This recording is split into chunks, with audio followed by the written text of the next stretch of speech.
turn off the transcription bit that comes up on the side because you end up seeing what you're saying. So just for the purposes of the recording, we're here today to talk about the contract variations, rebasing of contracts. And I've called it rebasing of contracts because we're going to be looking at sort of the persistent underperformance, but we can't actually look at that in its isolation, because it actually does sit with other processes that you have to do as contract managers. So that's why I've called it rebasing of contracts, and we'll be touching on that.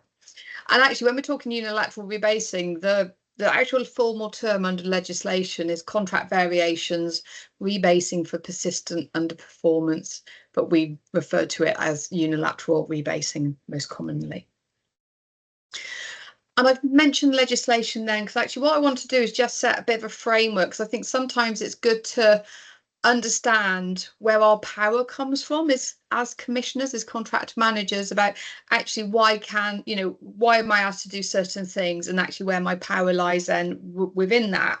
So some of you may be familiar with this, but I just thought it'd be useful to set out actually our regulatory framework.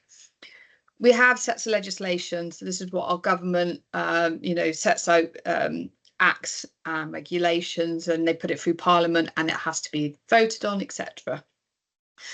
Our main act, our main primary legislation that we work under is the NHS Health Act 2006. We have the NHS Health and Service Care Act, and we've had the NHS Health and Care Act more recently.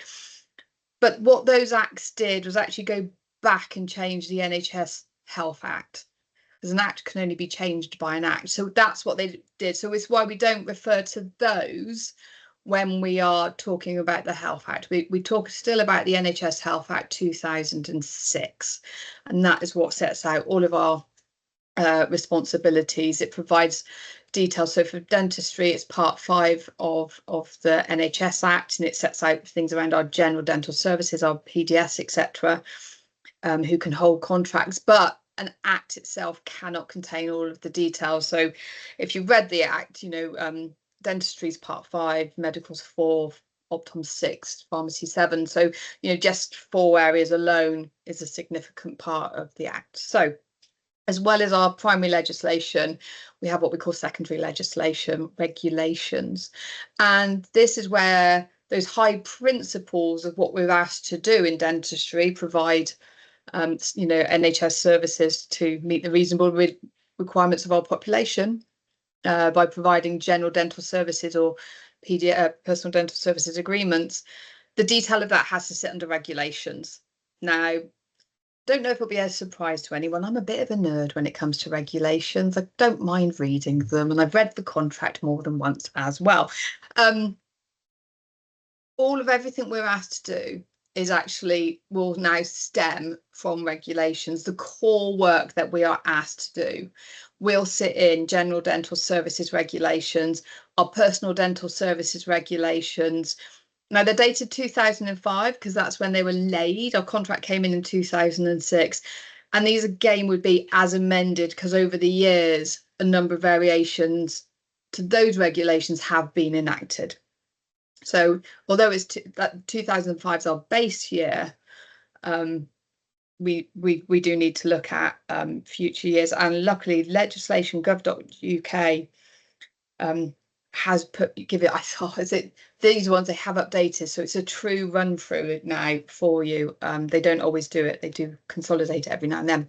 But yeah, so it's 2005 as amended, and they set out sort of the required regulatory terms, things that we're going to be doing, and that's the detail that gets put into the contract. From our as well as our regulations, though, we do have directions. Now, these are for what we call formal instructions. Primary legislation, secondary legislation has to go through parliamentary process, does have to be voted on and signed off through our legislatory bodies. Formal instructions, our directions, actually can just be signed off by a minister, but they are formal instructions. So although they haven't gone through that sort of process, we are obliged as commissioners to use them, to follow them. So statement of financial entitlements is being the obvious one for for dentistry, that would be deemed a direction. So changes to that would be implemented by minister, which is why you won't find them on legislation.gov.uk. So that's our regulatory framework that we work in. This is what sets our immediate power. But that's sort of the principle of it. What we don't have is sort of, in that respect, the power to then go, well, I'm going to hold you to account to that. Because in 2006, we had the contract come in. So we have our GDS contract and our PDS agreement that came in 2006. The formal document that sets out, takes those terms that are in regulations and creates it into wording that actually then holds the contractor to account, but also yourself as well, because I think, you know, it is a doubly signed document. You both must sign it. When it comes to the contract terms, and I will be referencing the contract sort of relevant clauses through today, it must meet regulatory requirements. So there are things in there that must be included. So if we're providing it mandatory services, you know, the claim for the provision must be included. There are things that are optional in regulation. So actually the consequences of termination section is you can have it in, you don't have to have it in. But notes in your contract will tell you whether it's a required term or not. And if it's a required term, we can't change it. It has to be in there. Whatever we do, we cannot make any changes to the contract which goes against regulations. So you just need to be aware of that when you're doing sort of more localized variations. Not so much of an issue when we have national. So it does mean you can build on terms though as well. So actually the further services section is completely blank for you. So any of your local flexible commissioning and things like that, you're able to put this in because you're not going against regulation. So you can build on what's in there. I work with the Health and Justice team, and actually this document doesn't quite fit prison services completely, but they have to deliver it under a PDF. So actually we've amended there slightly, building on what's in there to reflect their you know, their particular situation. Prisons mentioned like twice in that document, where obviously you can imagine there's a lot more nuances around the services. So you can vary the contract. You are able to do that, but just be aware of that when you do. So this is sort of general contract management that actually we need to be considering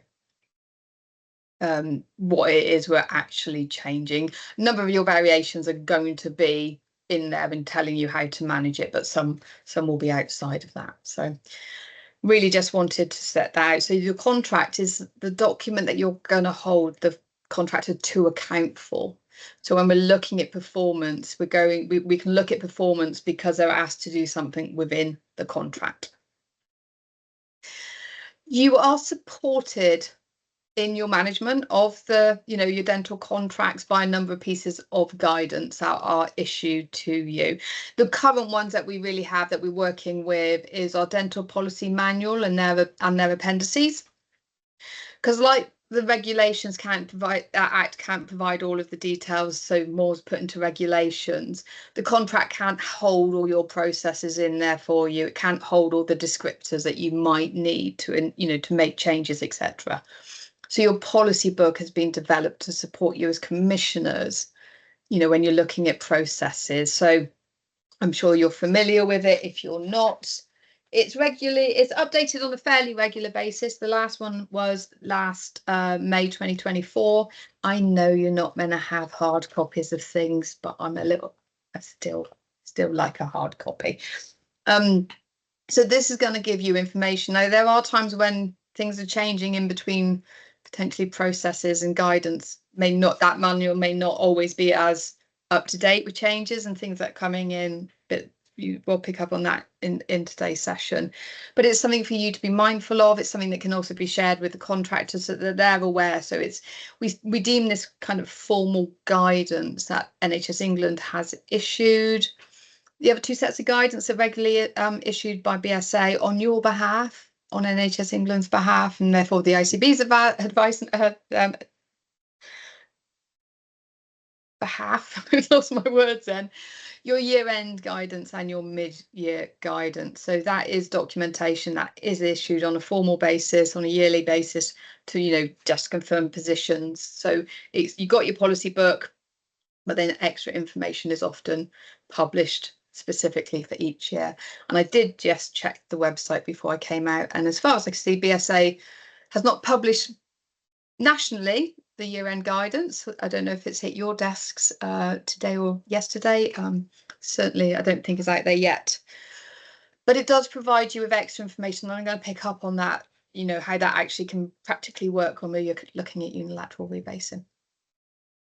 So sorry, apologies if that is new to, you know, familiar to some of you, but I think it's really important to understand that actually when we're talking to contractors, we're talking to them on the basis of what we're asking them to do, and actually a lot of your power therefore comes from the contract. So being very familiar with it, understanding what it's saying, and then with your policy book as well, understanding your processes is really going to set a good foundation for you, you know, to be able to say, okay, this is what I'm doing now with this particular piece of work. And that'll be general, not just on bilateral, you know, not just on the rebasing, but you're generally some of the work you'll be doing in your roles.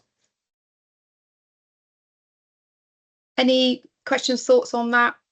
I will stop in regularly. I'm sure if you've been on my courses, you know I do that, but yeah. No, thanks, Wendy. That's a useful reminder of the sort of background to it all, really, isn't it? And the foundations that we need to be working with. So I think that's really, yeah, really helpful. Thank you. That's okay. So going to start now looking at recurrent rebasing. Now, your contract that we have in place, either GDS or PDS, the regulations, let's start at that point, basically gives you the right under the regulations to ask a contractor to vary their activity level. That's then being translated into your contract documentations. When I say contract now, I do mean both GDS contract, PDS agreement. They are a contractual relationship. So just for ease, I'm just going to refer to it as the contract. And those particular clauses allows for you, basically it says you can notify the contractor that you believe it is necessary to vary UDAs or UOAs, it relates to both, under the contract. So it says you're able to formally request a contractor to rebase their contract. I think sometimes we've done it ad hocly, but actually you do have a contractual right to be able to ask them to do this. But what it does say is that you must have best endeavours to communicate and cooperate with each other with a view to determining what, if any, variation should be made.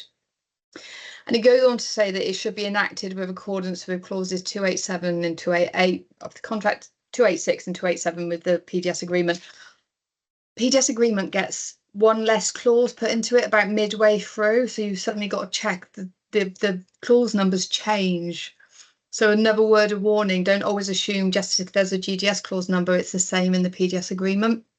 About midway through, it should. So please do be aware of that. So it's saying best endeavours, what if any variation? And that's because acting in accordance with 286, 287, 288 is around how we can we agree a contract variation. So I'm going to come on to that. So your contract gives you the right to ask them to vary it, and generally we got two approaches now. And the first is that you come to a mutually agreed position. You're supported in this in your policy book, it's got the relevant chapters and annexes there. But you may get to the place where you can't have a mutual agreement, and in which case you're now being given the ability to impose that contract rebase. Your policy book has a little bit of extra information in there for you as it does annexes. And what I would say is not everything you want is going to be included in the policy books, the guidance, the annexes. There are going to be things that you as a team are going to need to kind of finalise in terms of your process. So what I'm going to be doing today is kind of setting out what it is you're expected to do, and then hopefully that will give you the sort of the guiding points of where you want to go in terms of actual delivery of it. Now, when we look at the contract around mutually agreed rebasing, the contractor can request it. I think it's very rarely that they ask to decrease it, although we know they do. And if we talk here, we're talking permanent rebasing. So I'm not going to be focusing on it in-year rebasing until, like a non-recurrent rebasing, until quite towards the end of the session. But what we're going to do is look at permanent rebasing here. So the contractor can request it. I think more often than not, they want more money, don't they? Or, you know, they do come in and say, I can do more. Can I do that? And can I have more money? So they can request it. They could also request to decrease it. That, you know, that's their right under the contract, you know, under the contract as well. It's not an automatic right for them to do that. So you're going to take their request and you're going to make that decision in light of all your circumstances. So you may have a blanket on an increase. There may be a blanket no. On a decrease, you might, you know, you're going to have to look at what your processes are here in light of whether you would accept that or not, whether it's a value, you know, of use to you or not, to do it on the basis of them requesting it. So you could actually look at the precedent that I'm going to come on to, which you're being asked to work to around mutually agreement to do that or not. But your policy book doesn't give you any more information than they can request it. So this is something your local processes will need to pick up in terms of how you'd manage it when a contractor does request it. And I'm sure you've probably already got that in place. So you've got the contractor request. But what we're going to be looking at mainly today is around when you want to do it, when the commissioner wants to do it. And I'm starting at this point with a mutually agreed because it does have an impact when we look at the unilateral rebasing in terms of how you're being asked to do that. So we do need to look at this particular section. So your contract has a little bit of information that you're allowed to and best endeavours. Your policy book now provides you with extra information around how you can do it and what you should be looking at. So it starts off with that you need to consider all contractors who have had 3 years of consecutive under delivery of under 96%.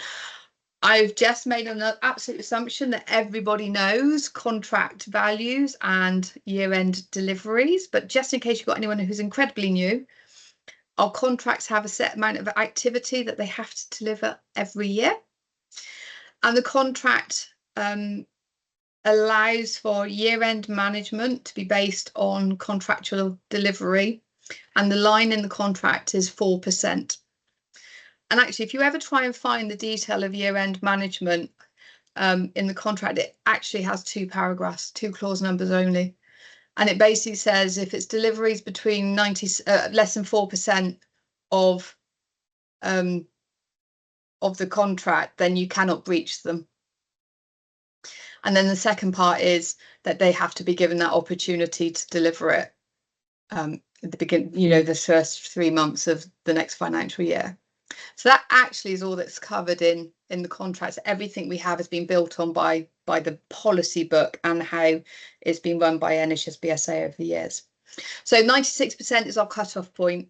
Above 96%, they've got to be allowed to carry forward their activity. Under 96% as commissioners, we're going to fully financially recover that contract value.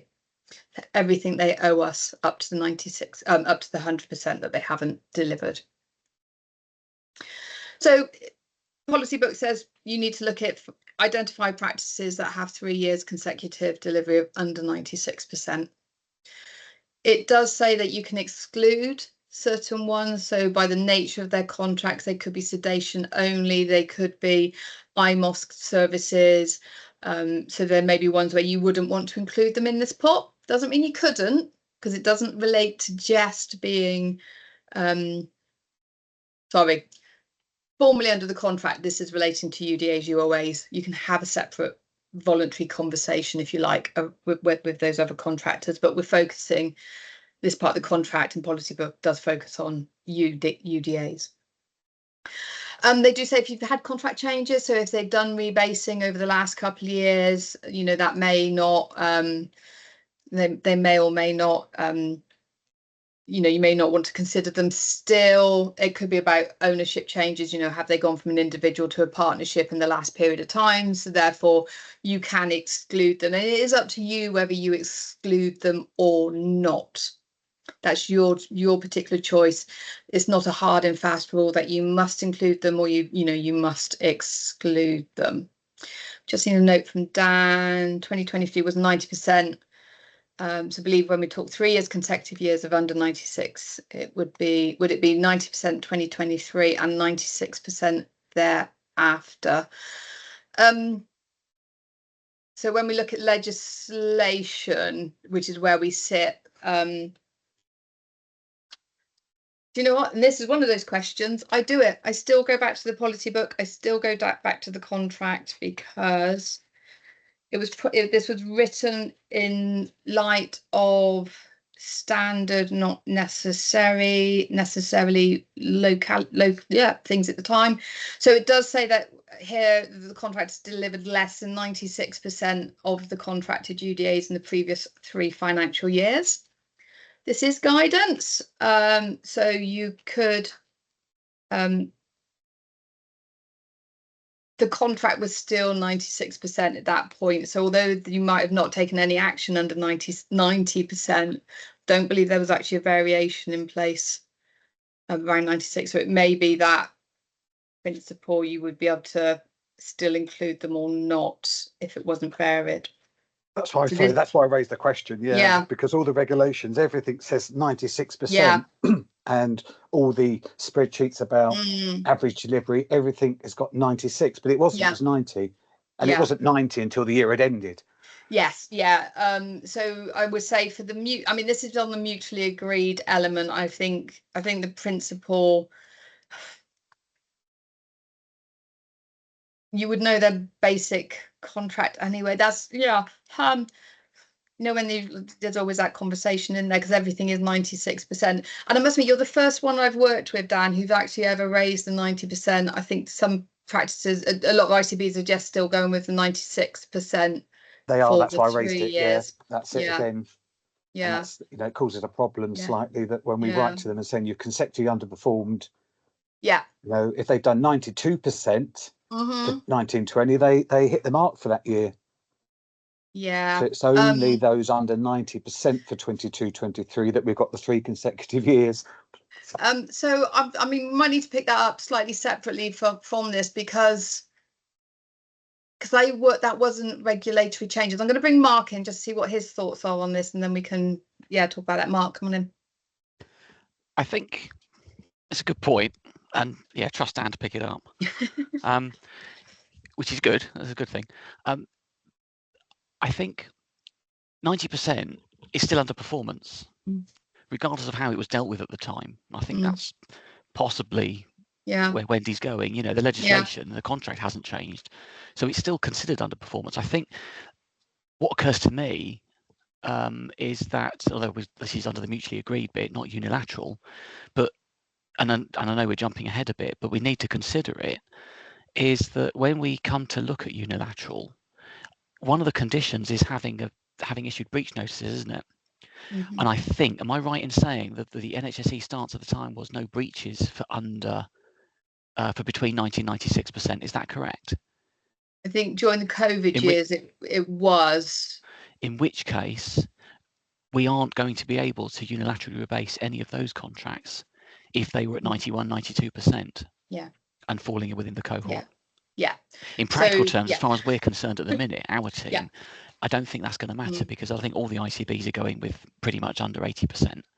So it'll be, it should be irrelevant. We do need to double check that though. Yeah. So when I come on to it, we've got specific inclusion criteria for unilateral, because for your manually agreed rebase, what NHS England have been asking you to do is just look at consecutive of the under delivery.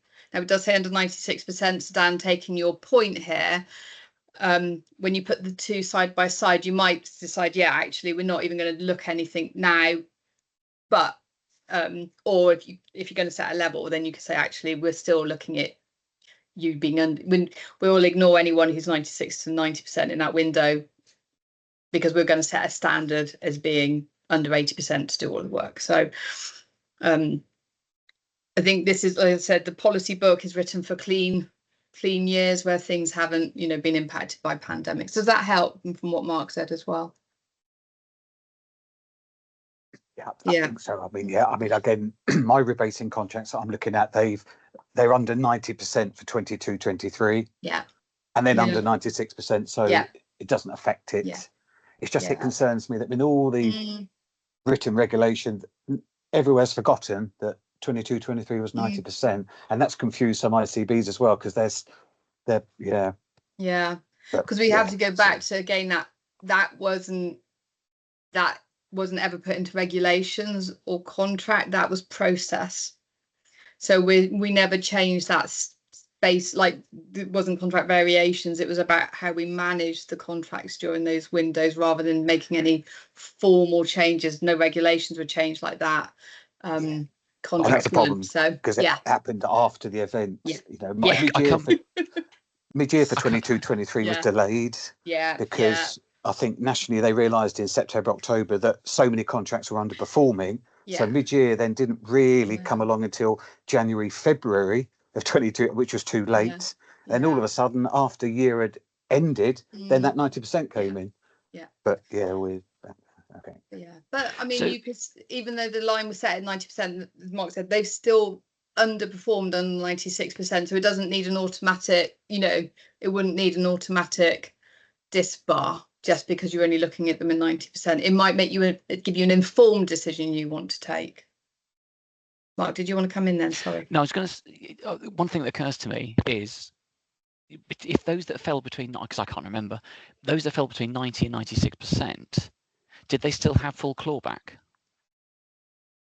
Or were they allowed carry forward? I think they still had to pay the clawback, didn't they? No, they had abatements. Yeah. So they got their, they were treated as meeting their activity, I recall, but they had a form of 12.5% abatement because they were given the relief of, they did 92%. But that relief made it up to a percentage, didn't it? And then they had to carry forward or replay clawback based on the amount it was made up to. Is that right? So if that final figure was 91%, they would still have to have repaid the 9% they didn't do. In which case, it's still considered underperformance. That threshold hasn't changed. It's just that they haven't had a breach issued for that particular year. See, the year-end letter says as 90 to 100% of your contract activity has been delivered. So they got the carry forward, but they got that abatement, that weird abatement charge. So it was carried forward. It was carried forward, wasn't it? Yeah. 90% plus was carried forward. So I mean, this is where you're going to change it a bit then. Yeah. So this may be where you need to sort of gives you pause for thought, if you'd like. Now, what I would say again, going back to the contract, it doesn't say that it has to be under 96%. It's just, if you think you should, if you think you've got grounds, it's necessary for you to vary the contract and want to reduce it, you can. The policy book is written in such a way it's based on a clean year. So when you're looking at your decisions, have they still technically delivered under 96%? Yes, they have. Would you choose to put them in the pot? That would be, if they're between 90 and 96, would you still choose to put them in the pot? That's going to come down to a commissioner decision. If it's under 90%, you could say easily, then they would be in your pot for 22-23. Does that make sense? Yep. Cool. So process wise, you've identified your 3 practices, your 3 years and your levels, and you've decided, you've excluded who you want to exclude, which could be then those under 90%. And that they've given you no satisfactory assurance at any point or any conversations you've had with them that their performance will improve. So this is outside of any communications you're going to have now with this, within the process. And what they say then is that you now need to notify them of your intention to vary the contract, that you think there is a need to vary the contract. So you are giving out an annex here. No, it just says, because you've under-delivered over the last few years and had breach notices. So again, you've got breach notices are put into the letter there. That, you know, we think we need to vary your contract down to X level. And that's what it's asking. That's what it says in the letter. And then it gives them an opportunity to provide feedback to you. And your policy book here says 14 days to return, you know, provide any submissions on their behalf, and then followed up within 5 days. So that's what your policy book talks to, says about timeframes. And then it kind of has a bit of a gap then in terms of policy. When you look at the letters that it then jumps to, if you like, in your policy book, to the letters that they agree, and the letters start following conversations with the contract with you. We're now going to rebase your we're going to put a contract variation in place. Now, I think, so this is again where some of your processes may need to, you know, where you consider you're not actually asked to meet them through your policy book. That isn't an explicit request for you when you're doing this as mutual agreement. It can be you know, they're asked to respond by email, so you could potentially take that. They may agree with it, they may not agree with it. You may choose to have meetings with them depending on those outcomes, but your policy book is quiet on that, because it does just jump straight, your annexes jump straight to letters informing, basically saying, great, you've agreed our variation, either at the same level that, you know, we suggested, or actually at a lower level than we suggested. We're confirming that, and we're going to issue a variation notice on that behalf. So we got that. If they want more, if you want to reduce it by more than you've even talked about, there's no set letter for you there, but you can obviously amend it as necessary. You're basically confirming the agreement that you are going to vary the contract.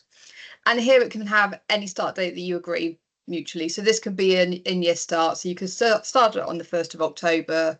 You know, you've had your year-end information. Even before you've hit mid-year, you've already decided that you want to vary it. So you can do that as an in-year start. You could do it as an agreement from the next financial year. Because it's mutually agreed, there's no set time frame for this. You're able to do this as you want to. And then you do need to issue a variation notice here, and it needs to be signed by both parties. So when you think about, when I talked about at the beginning, the words in the contract, it was talking about in line with clauses 287 or 286. And basically, these types of contract variations can only be enacted by way of agreement. It needs both parties to sign that contract document. If they may have agreed in the letter, they may have talked to you and said, yeah, absolutely, we're happy to do that, but they don't sign the variation notice, then the contract has not been rebased. It remains at its standard, you know, its previous UDA level. Because we cannot force them, because of these clauses in the contract, 287 and 286, we cannot force this change, which is why we talk about it as being mutually agreed. So yeah, they may be great with you all up to a certain point, and then they go, no, we've changed our mind, we're going to keep it as is, thank you very much. And there is nothing at this point, up to this point of the conversation, that you can then do about it. And nothing until very recently around our unilateral rebasing. Dan, I can see you've put something in chat there about the guidance.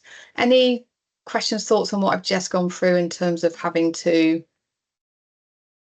sort of the process that you have to get this variation agreed?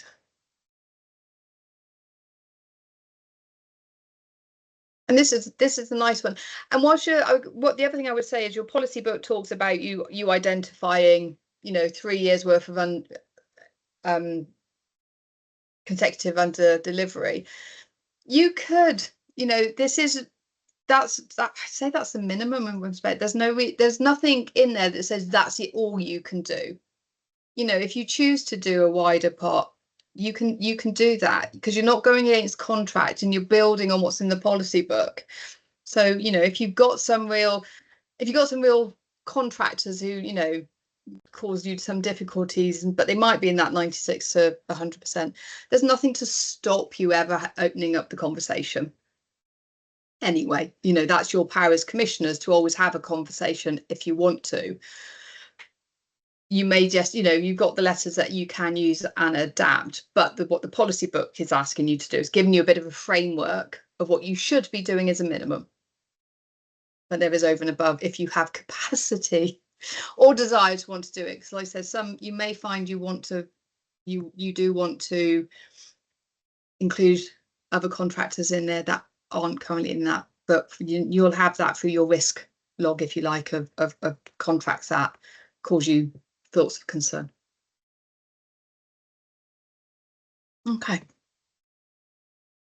Okay, so that's mutually agreed. That would be lovely, isn't it? You've had the conversation, you sent out a letter and they said, yay, of course we'll rebase our contract because we know they've done that for the last 19 years. And as I said, I've been I was a commissioner since 2006 when the contract came in, and up until very recently we had no way of enforcing that if they did not want to do it. I looked at the contract left, right and centre to see if I could find ways of doing it, but you can. It's very clear that you can only do that nature of contract variation by agreement. And obviously that was concerns, and that has been looked at. And so now we get into the position where we have contract variation for persistent under delivery, what we are generally calling unilateral rebasing. So we didn't have the option. This was then looked at through dental system reform, and it was first announced in the first set of reforms in 2022, then reiterated, confirmed in 2023, and the legislation was laid in 2023 and 2024, because we're fundamentally changing the contract here. This had to be enacted by way of legislation. We needed to be able to do it because otherwise we'd be going against those other clauses that I've just talked about. So it allows us to impose rebasing of contracts. And I don't know about you, when you first saw the line, we commit unilateral rebase, like yay, but they've put specific requirements in there. So it's not just as easy of, oh, I just want to choose this one. They put some requirements in there, and that's both by legislation and also at NHS England. And when I talk NHS England, it's because up to now, all of the policies have been provided for by them. And I know they're continuing to, you know, to do this as part of their role at this time. So it was first introduced by legislation. It took effect formally from the 1st of April 2024. So it was laid earlier, so we could start looking at it, but we wouldn't actually have been able to do anything with it until the 1st of April 2024. And it allows for us to impose a rebasing of the contract without their agreement. We can make that change to clause 77 without their needing to sign a document. We're telling them we're doing it and we enact it. And as I said, the formal title, we call it as rebasing for persistent underperformance. And actually, it's relevant to both UDAs and UOAs. So our orthodontic contracts actually can also form part of this process. I think the majority of us are focused on our standard contracts, our UDAs, but actually your UOAs can absolutely be included. And it's exactly the same criteria and process that I'm going to describe. So whilst I might talk about it in UDA terms, you can absolutely switch UOAs into the process as well. So Nick. Yeah, we've got a number of contracts where we've got, as part of the overall contract, we've got an element under block, notional UDAs to provide urgent dental care. Tricky because they are notional, and it just the specification just says that they can be mutually varied. Yeah. If the activity is not all being utilised. We have resolved the issue with one of our providers that wasn't delivering that full activity. We've done that by negotiation, but is there anything in this that might cover that scenario for notional UDAs? What clause is it under? Is it under advanced mandatory? Pass. No, The Kent ICB, Thanks, I Dan. think, raised it with yourselves. Right. Did they? They Right. did. Yeah, because we've had one in Kent that the provider mutually agreed to convert it from a notional / nominal, in brackets, you don't have to do it, but you get paid anyway. That's what it kind of meant. But there's a few in Kent that the ICB are after, possibly in Sussex as well. They all came from a 2020-21 MDS procurement, where they got a main contract and they got a tag nominal contract to deliver UDC care. Right. Yes. Yeah. Sorry to into because it's one of the questions the ICB Kent raised with myself yesterday about how they can get their hands on it. But that's something probably separate, I would guess. Yeah, possibly something entirely separate to this. That's okay, because do you know what? You know what I've just done, and I'll show you on the screen. I just went to the regulations all the time. I pick up regulations, I could pick up the contract, all the time. Because why I asked about that is because it talks about in here the relevant being able to do mutual agreement based on 61, the regulation relating to UDA notices, etc. And it talks somewhere specifically about it being UDAs, etc. And it would have to be, so contracted activity.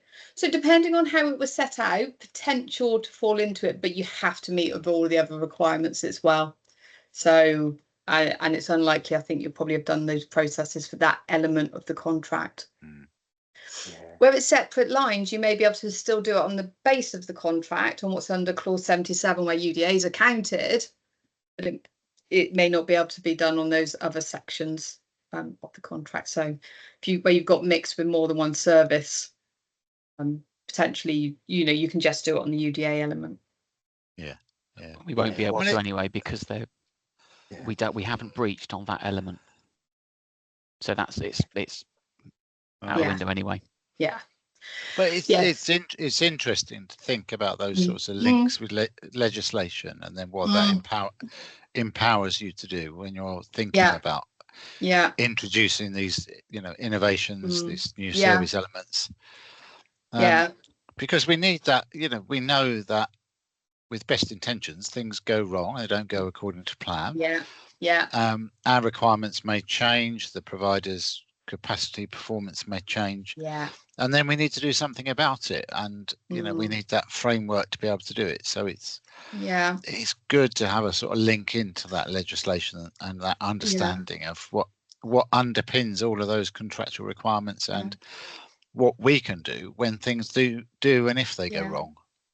So, I mean, as an aside, and I'm not a procurement law expert, but I certainly know one of the previous people who used to work at NHS England Central Team were very much of the opinion that actually, if you're procuring if you're procuring a new service and you make it explicit in the procurement documentation that actually at X time, if underperformance hits the level, you will impose a rebase.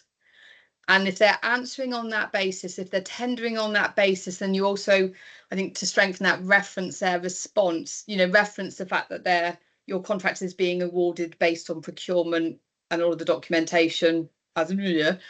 Actually, you could say, we're able to do this. New provider selection regime, contract modifications includes a line in there where if it's specific it allowed through procurement documentation, you're able to do contract modifications like outside of PSR. So that's something for you to consider in any future procurements that you're doing for those type of services. I would recommend you get proper procurement law criteria, advice on that. But certainly, whenever I've worked with anyone around that, if it's explicit in the procurement documentation and they've signed their contract and it's included that they're signing it on the basis of what was included in the tender documentation for procurement, it would allow you to unilaterally rebase in those circumstances. If it's not there already, then you're not going to be able to do it. It would have to come down to mutual elements of it. Does that make sense? Yep, thank you. It's good. Remind me another time to talk to you about contract sanctions. as a potential alternative for you to be able to getting rid of some services that you may not want to do it. But that's for another day. If we have time at the end, I'll see if I can remember to bring it in. So yeah, so legislation came in 23-24 and takes effect from 1st of April. And what it does, very simply, it says it's giving you, the commissioners, the ability to rebase the contract. Now, they do say reduce the contracted activity. So I did talk to someone and they went, well, can we rebase it upwards? And it's like, not under this legislation, but if you want to rebase it upwards, I'm sure they're going to happily agree with you.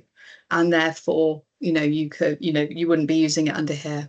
So it says rebase the contracted activity and any related variations to the contract, including monies to be paid. So actually, it gives you the right to change monies. It doesn't necessarily mean you also have to change the monies. I know some people have looked at it slightly differently to be able to make some changes, but it gives you the right to reduce the activity level and its associated contract value. That's what the regs are saying to you. But caveats that by saying you can only rebase to the highest of those 3 years that we are looking at. And it can only take effect now from the 1st of April of the year following when your notice is issued. So this was they had to change the original regulations.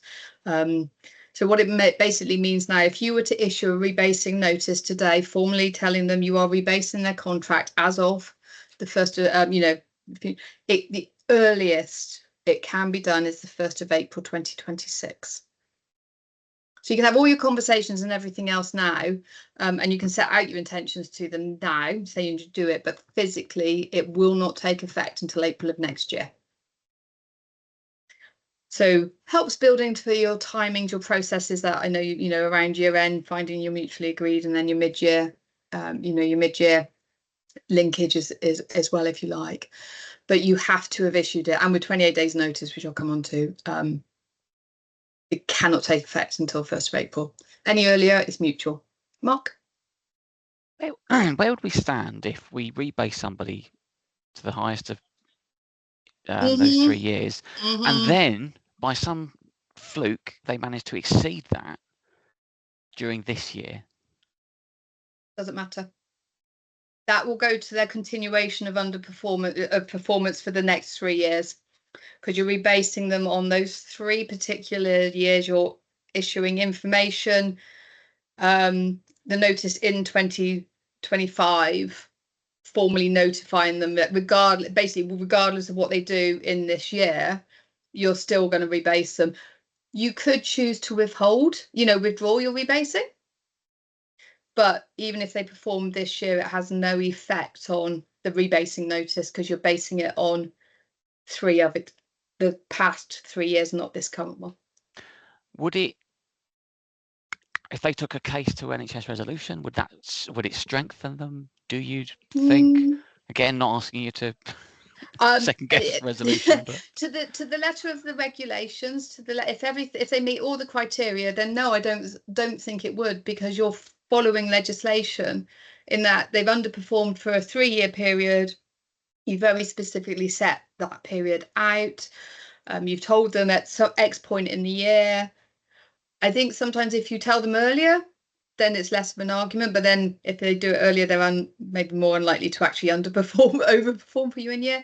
If you're following, meeting all of the criteria or the tick boxes, then by NHS resolution not doing something a bit left field, which we know sometimes they can do, from my perspective, then just because they delivered in year, I don't know whether they would expect you to have talked to them and understood that position, but no, to the letter of the law, no, it wouldn't make a difference. Okay, thanks. So it does talk about rebasing, meaning a permanent variation of the contract, and it does talk about relevant financial years being 3 consecutive financial years, and it specifically excluded the COVID years.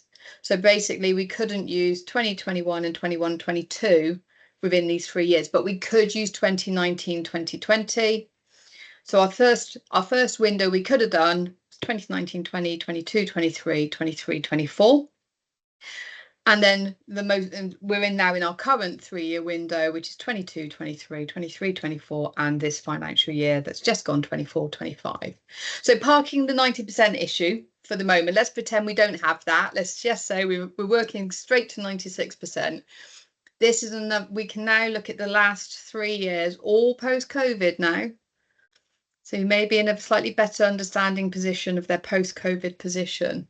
So you could now look at those 3 years, and we'll now be looking at their rebasing based on those 3 years. So that mutually agreed position where you've already gone through and identified, these are going to be your sort of starting point of the 3 years that you're going to be looking at. So that's, Dan. Yeah, sorry, I've got another major question coming up, but you'll probably come to that anyway. Just look at this. So 1920 we ignore now completely. Yeah. Even if they have underperformed 4 years. But I could mention it if I want to. Show a bit more history. Yeah. Yeah, that which I am doing. My only other thing at this point, because I'm going to have some more, so I apologise in advance.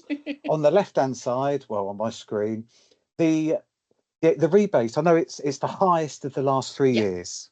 Yeah. See, I've got a problem with that because I prefer. I know it's not I prefer to have an average. What you've delivered in 22, 23, 23, 24, 25, divide it by 3, bosh, kind of thing. Yeah. Because you can only rebase unilateral rebase, and I think we're going to be way off unilateral rebasing at the moment, if I'm right, but we'll see that later. That's a concern because in 22, 23 they could have, say they're contracted to do 10,000 UDAs. 22, 23 they could have done 7,000. 23, 24 1,000. 24, 25 1,000. So clearly they can't cope, but we have to look at the highest, which is 7,000. But our latest evidence says they can only manage 1,000. So anomaly. To the rules of legislation, if you are going to impose it, if they meet all the criteria, you could only impose it down to that highest level. Yeah. If you wanted to do something else, you're getting into mutual agreement conversations. Mutual agreement. That's fine. You can still do it, but at that point you couldn't impose it. So the point you might want to look there is potentially, do you include them in this year's pot or not? Or do you maybe wait until next year and see if it looks like they're on very much a downward trajectory? Presumably, though, we could then still, when they achieve 1,000 for this year, we could do it again next year, bring them down to 1,000. I'm going to come on. Yeah, I'm going to come on to that. That sounds like a no then. Okay, I'll wait for that bit. Yeah, I will come on to it. I had some guidance from NHS England because I went and got that clarified because they didn't quite agree with my interpretation. So I wanted to get their thoughts on it. So we can talk about that in a moment. Yeah, when we come to it a bit later on. So great, we can rebase. We have 3 years we have to look at, but that isn't all that. So our mutually agreed, we're only looking at 3 years of under delivery. We can just talk to them then. There's no other criteria. But if we want to include them in unilateral rebasing, then there's additional criteria that they have to meet. Now, I'm going to be using legislation and guidance here as our terminology because it's not yet in contract, and I will also come to that in a bit. So the terminology I'm using may change once contract changes are also made, but as it is. And the other thing I want to say is, so we got legislation and then we've had additional guidance on top of that. So the starting point, and that which is in regulations, is that it's twofold. Basically, say you can rebase it if they meet both of, and it's actually sub-regulation 3, so 3A and 3B. So for 3A, that for those 3 financial years that we've identified and we have looked at, that we have invited them to participate in, even if they did not participate in a mid-year review. So we've had to have invited them to participate in a mid-year review. If they didn't comply, doesn't matter, we've invited them. I'm going to come on to what we talk about, what is mid-year review, in a few slides time. So mid-year review.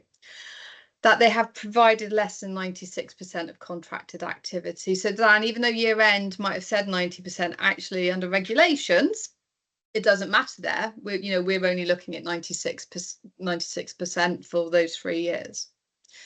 They also say that in those windows that no force majeure has been upheld, which would have affected contracted activity. So obviously some force majeures don't actually impact on UDA deliveries, others do. So if those 3 years, none of those years have had a force majeure upheld. And you also have to have issued them a breach notice for that under delivery.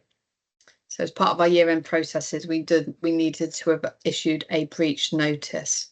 And that notice hasn't been set aside, so it hasn't been challenged and it's been set aside, or that there's no formal dispute in process around it. So when we're talking formal dispute, we're now looking under the contractual arrangements of local dispute resolution or into NHS resolution. So as long as that breach notice has been issued and hasn't been challenged or set aside, then we can include them in the pot.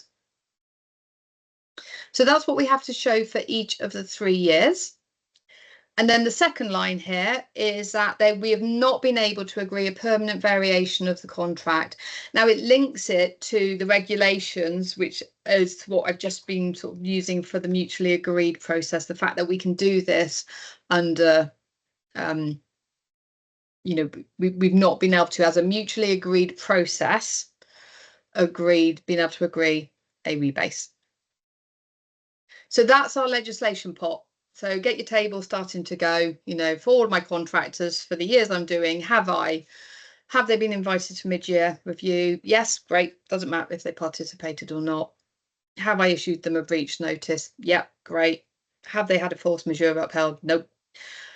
That's your first pot that you're going to want in. Have we agreed a rebasing with them in any way, at all? In the last 3 years? It doesn't have to be for each year. Have we agreed a rebasing with them? Nope. If it's no, then we can include them.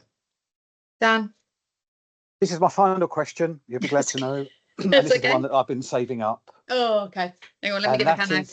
That is what you've got here. No, it's just a regulation for what you've got here. This is the really important thing, I believe, that invited to participate in every year. So if I've got a contractor now who has underperformed for 3 straight years, 22, 23 to 24, 25, every year, every 3 years, the last 3 years they've underperformed. So for each year of the underperformance, we would have had to have invited them to a meeting. I'm going to come on to that. I'm going to come on to meeting because I'm going to come on to review and what actually mid-year review means. Because that's it, because that ruins us in unilateral for 22-23, because very few or limited, if any, mid-year reviews were invited for 22-23. 23-24, 24-25, no problem. I've invited them. They've either engaged or most of them haven't. But we can't unilaterally invite them if we haven't done anything, say 22-23.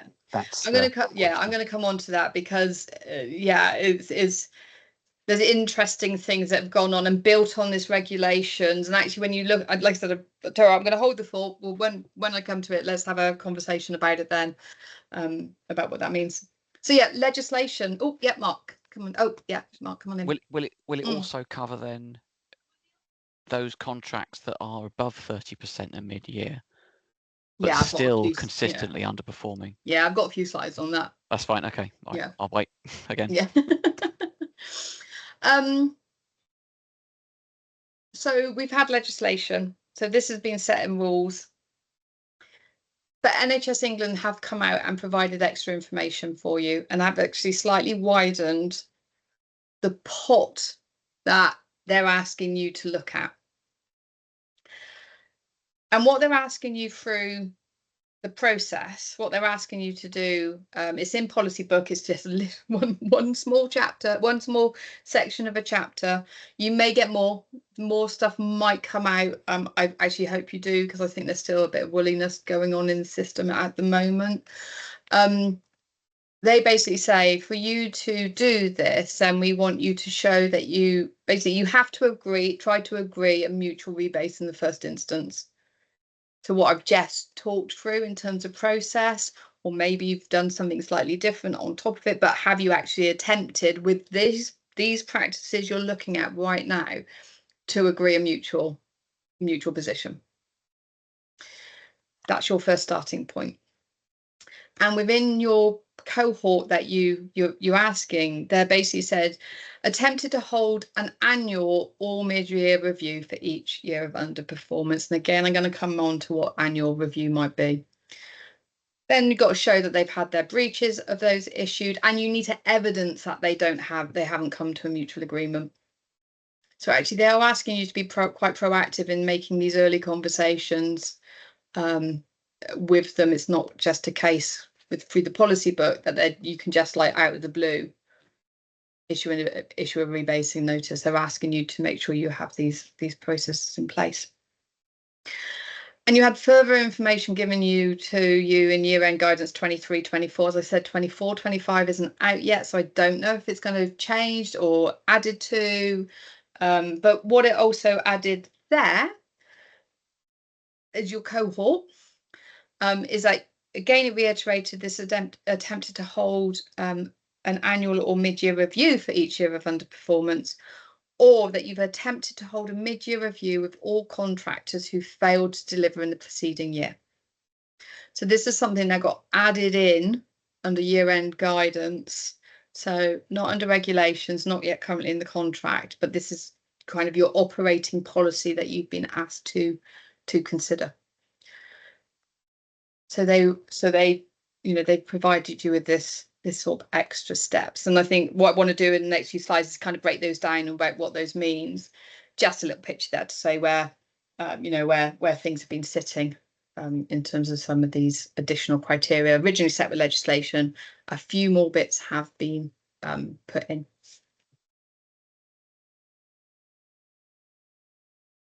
So you've got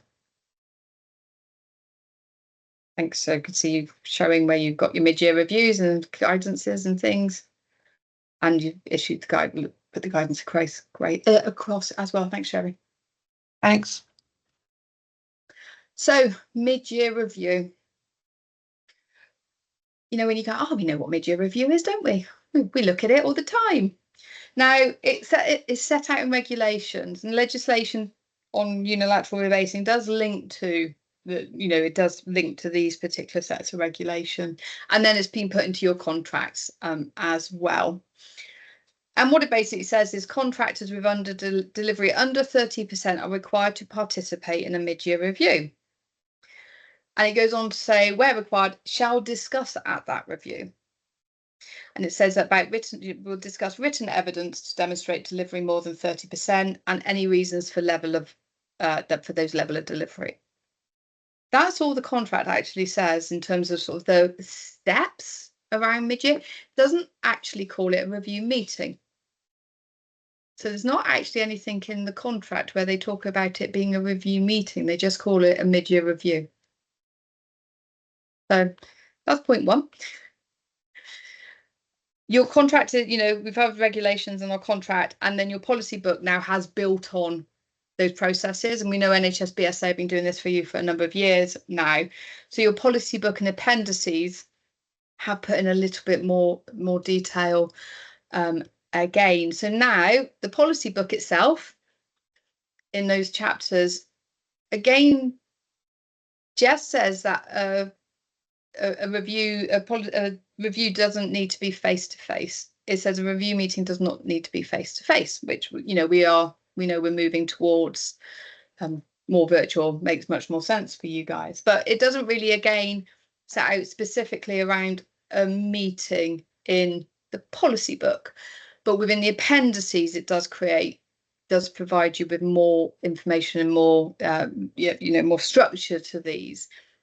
Now, your policy book, and I don't know whether this is where, Dan, you may be able to say, actually, we've held a mid-year review with them or not, and this will be something that you may want to consider, because you're asked to do a mid-year review, not a mid-year review meeting, if that makes any sense.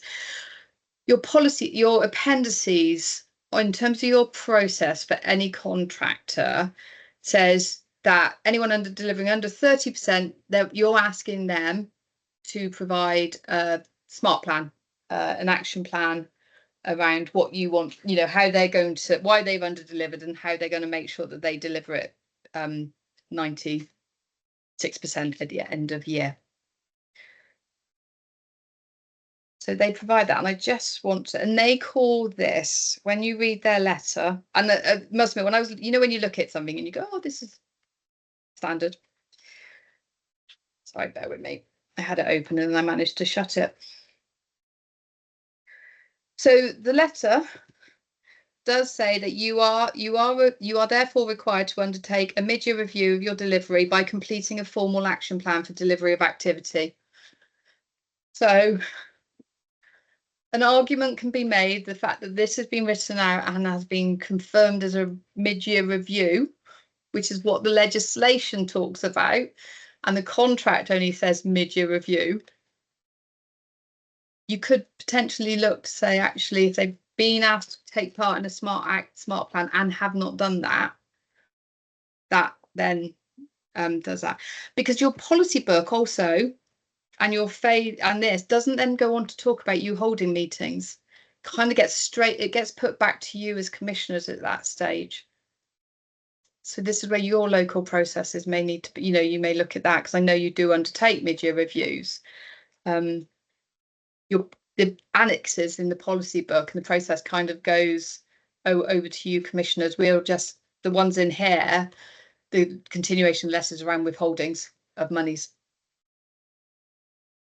So I don't know if that's going to help you, Dan. I'll bring Sherry in and then we can see where the conversation goes from that. It's very murky, isn't it? That's very murky. That's very legally murky. If I was a provider, yeah.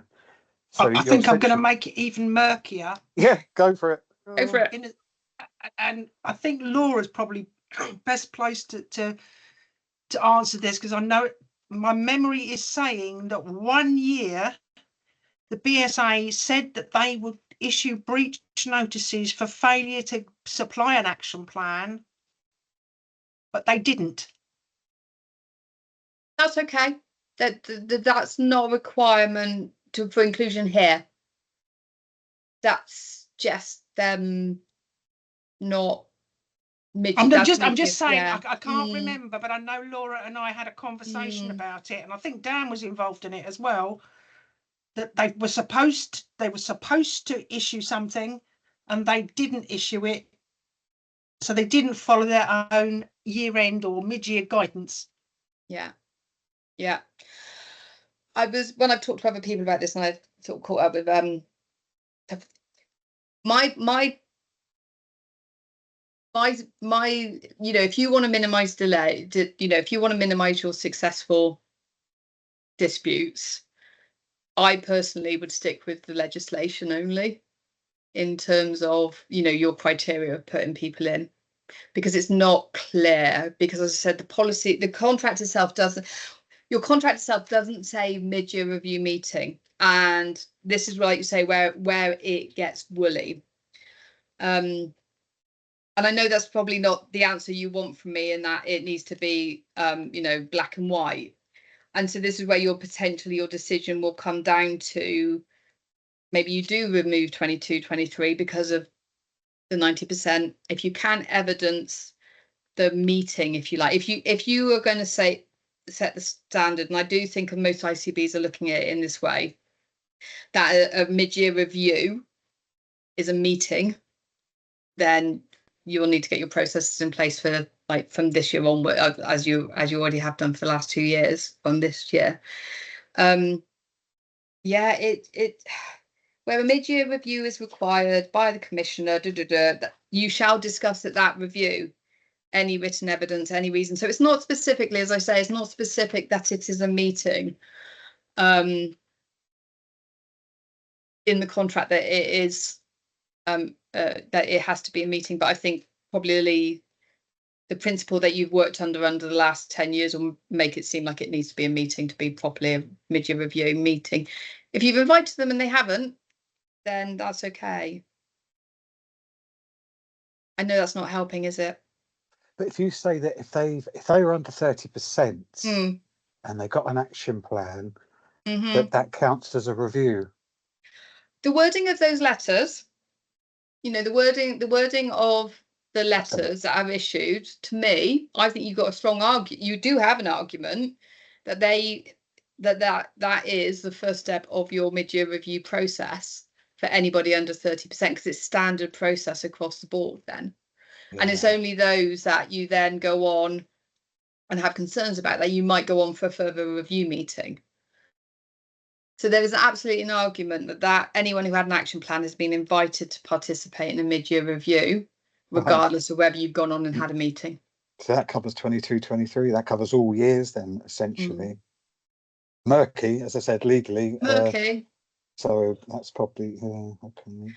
Because we didn't, for action plans that didn't come in 23-24. They got remedial notices. Yeah. I don't know if they got breaches after that. But, that in terms of inclusion in this criteria, that doesn't matter, because that's just about their contractual process. You're looking at, were they invited to participate, regardless of whether they did or didn't. Then if you've been invited to participate and you're going to have to draw your line now, then yeah, absolutely, it doesn't matter if they complied or not. The legislation's clear on that.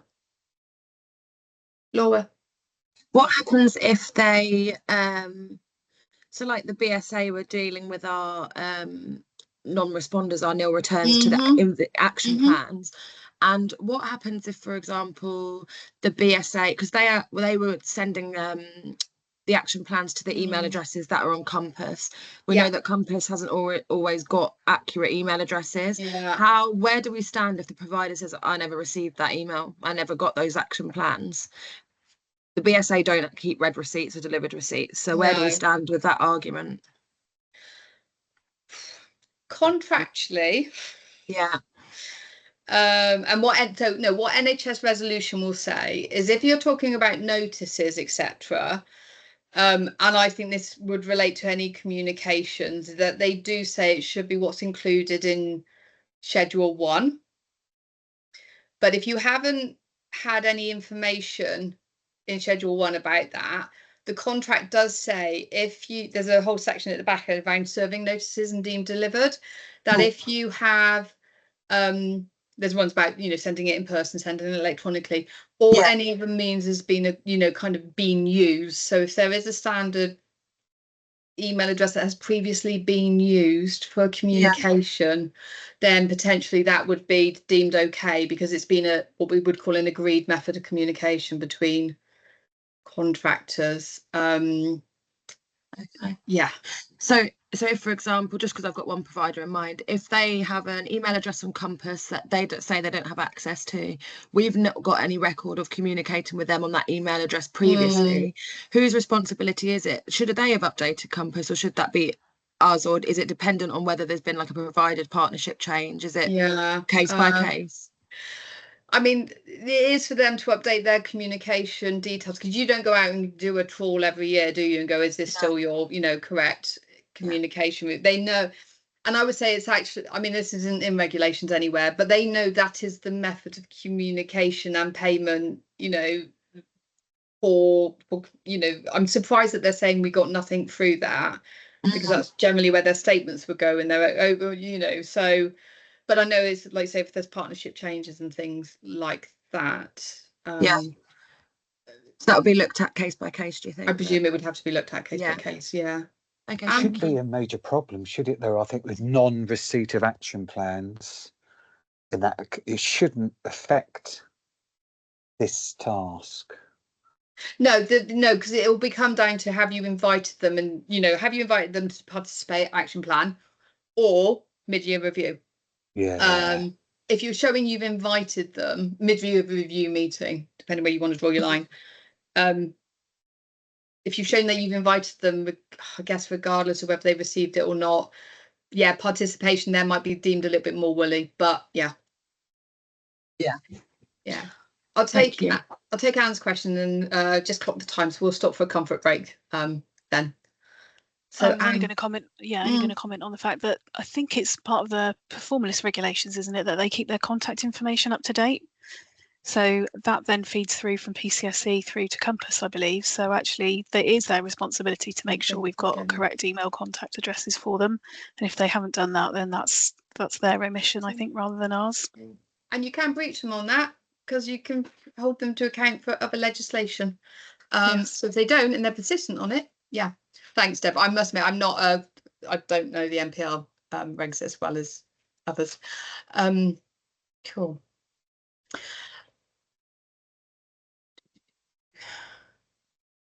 Just going to finish these few slides just about this, just so you can show that I've put this together, and then we will stop for a comfort break. So yeah, this requiring to take part in a mid-year review. Your policy, you've got your contract, your policy book gives you a little bit. Your appendices then do you a bit more, but I think there is still a gap between the mid-year review, these action plans, and it handing over to you. So I know you're going to have your own local processes here. So as I said, policy book, the appendices talks about issuing a smart plan 14 days back, and then a review of it. So I know they pass it on to you certain points. So then the guidance does then indicate that you should hold a meeting if you're not satisfied, but it doesn't. It comes back to mid-year review versus mid-year review meeting, what you want to do. If you do go on to have a mid-year review meeting, though, then obviously you've got here that the contractor has to be invited to attend, can be virtual. You use it at time to discuss evidence that they put forward, an opportunity for them to put forward other reasons, etc., delivery positions. And at the end of it, you could say, actually, no, we're not going to do anything else. We're just going to leave you going forward. You could do the withholding of monies, which you're allowed to through mid-year processes, and that's a contractual process you could do. You could even look to do an in-year variation as well, rebase, temporary rebase, which you're also able to do if you wanted to do that. Is that okay? I'm really sorry. I'd love to, sometimes you go, I just want to be able to give you the black and white answer. And I think because the contract doesn't state specifically a meeting, you do have grey areas. I think it opens it up and it makes it easier for you in one respect, because the fact that your letters talk about it being a mid-year review sits it in line with sort of contractual, more contractual terms. The shall discuss is, how do you say you're shall discussing? That's it, the murkiness of the black and white. I mean, in your previous screen there about action plans, if we're satisfied or not, that's down to us as contract managers, for example, our interpretation. They could be under 30%, but their action plan can say, I've just employed 6 new staff. We're cracking on brilliantly. And you think, okay, that satisfies me. I won't hold a meeting, but they're talking out their backsides, and it gets to it, and they've under-delivered again. It's almost like action plans. It's almost like with action plans that we need to remove that satisfied part and hold meetings with them anyway, which increases our workload. So I don't fancy that. But again, it's our interpretation if we're satisfied or not. And then I think we're going to lead to, I think for 24-25 mid-year, we really are going to have to put out the stops here to cover everything for future years. I think it's, on the basis of this, I think it's hopefully giving you the information you'll need to go away and go, okay, we're going to finalise the processes we want, but also then to give you the confidence when you're having those conversations to know where you're coming from. We're allowed through legislations to do this. You're meeting these requirements. So when I talk about the rebasing notice, you're setting it out clear. You're making sure your record keeping is there, and your decision making shown is defending any decision you're going to make, because we know there's going to be challenges to this, and ultimately whenever you're doing any of this, you want to try and put yourself in the best position to defend any decision. Don't stop it because you're afraid of a defense. But Mark's mentioned NHS resolution. I am sure we will be seeing some in the next few years. It's not, there's been none so far. One ICB, as far as I know, did a bit of this last year. You mentioned before a few months ago, and they were taken because the provider said that they were trying to unilaterally rebase, said, I'm not aware of the regulations, the guidance. It was legally, he was supported, and I've got, that's going to be virtually my last point of today. But it doesn't stop you, or I'm just going to tease that, doesn't stop you doing any of the prep work in any of the steps. at all. No, Doesn't stop no. you doing any of that. It's your final step, where the caveat will come in, which I'll bring it in right at the end. So all of this is valid. All of this is valid, what we're talking about so far. Is that okay? Yep. Shall we stop for 10 minutes? So it's 14:55. Come back at 3:05 and we'll carry on. Thanks, Wendy. No problem. Thank you. Thanks, Wendy.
can say that's 3:05 by my clock. I almost said 5:05 then, but I think I promise you we'd be finished by 4:30. Have you met Dan before? Yes, I have. Okay. So yeah, so mid-year review. Like I said, it looked so easy, didn't it? And in one respect, I think by adding the extra layers on, NHS England have maybe made it slightly woollier, but I will come on to why I think they've done that in a moment. Or what I've tried to do here under this table is kind of just show you where those elements that I've talked to have been in there and where it sits, you know, from the contract or the policy books, etc. And as I said, the contract doesn't say mid-year review meeting, it says mid-year review. Your initial letter out to the contractor talks about it being a mid-year review and requesting a smart action plan. And it's then the final point of that is you holding a meeting. It is untested so far. As I said, the regular, and I even just double check the regulations quickly as well, it does not say a review meeting. It says mid-year review. So yeah, something for you guys to consider where you want to draw the line, and whether, like as you say, from this year onwards, you know, you really have a clear line in the sand about what you want to do or who to include, because you don't need to include everybody. You know, you can do this on a staged approach, although I got a comment to make about that towards the end. Dan, the one thing I'd say about your satisfaction, you're unsure, even though they've given you plans, there's no reason why you couldn't withhold anyway. And then if they do under deliver at the end of the year, great. You know, if they do over deliver, great, they get it back. But if they've under delivered, you still withheld the monies anyway, still within your pot, you protected the NHS. Something for you to consider. Okay. So Mark also mentioned the delivery over 30%, but previous under delivery at year end. And this was another inclusion that NHS England put in and in the year end guidance last year. And so what they've said is you need to, you know, if a contractor to include it, a potential one to include in the pot, is that they've got over 30% this year, but they've actually under delivered in the last 2 years. And so these lines were put into your mid-year letters, basically saying that whilst we've done that, but we know, you know, you have achieved over 30%, but you have previously under delivered. So if you fail to deliver activity, you will be at risk of rebasing your contract. Now, I believe one of the first things I looked at when the legislation came out was I looked at the criteria and I could, okay, understand that one. And then my first thought when they introduced the mid-year review criteria is that if you're a smart contractor who got 31% of their mid-year review, they've taken themselves out of that pot. Because against legislation, you know, and legislation and regulations talk about it being under 30%. I believe that's why NHS England have probably, and they haven't told me, this is my assumption, have tried to include this annual review element or this over 30% to try and give you a bit more leeway about who you're going to include in your mid-year, you know, your pot for unilateral rebasing. And I think this may come in more over the next couple of years now the contractors are aware of it, you know, aware of the standard. So that's my assumption about why they included it, is to try and give you guys more power to keep more contractors in your pot. So that's also going to put you in the thought of, actually, do I need to do it this year then? You know, do I need to do it if I worry I have risk? I think there's risk that they may over deliver next year. And that's where they can game it, as you say, and that's the problem. Yeah, this is my other major problem, that they can game it. They can hit over 30% at mid-year. Yeah. They don't get an action plan, even though they've under delivered for the last 2 years. Yeah, this wording obviously says let us know, as if they will. But what it now, obviously for last year, they got this assurance letter. They got assurance letter. Please You confirm you delivered. What did it say? Assurance letter. They're required. So that was in the letter, in the mid-year letter. They were asked to tell you that they are going to provide, meet their contractual requirements. Exactly. So it's the onus. It's not mandatory, that assurance letter. Whereas an action plan is mandatory. They get breached or remedialed, and withholdings. But if they hit 30%, yeah. And this is my main thing, because I've got 2 or 3 gamers. Yeah.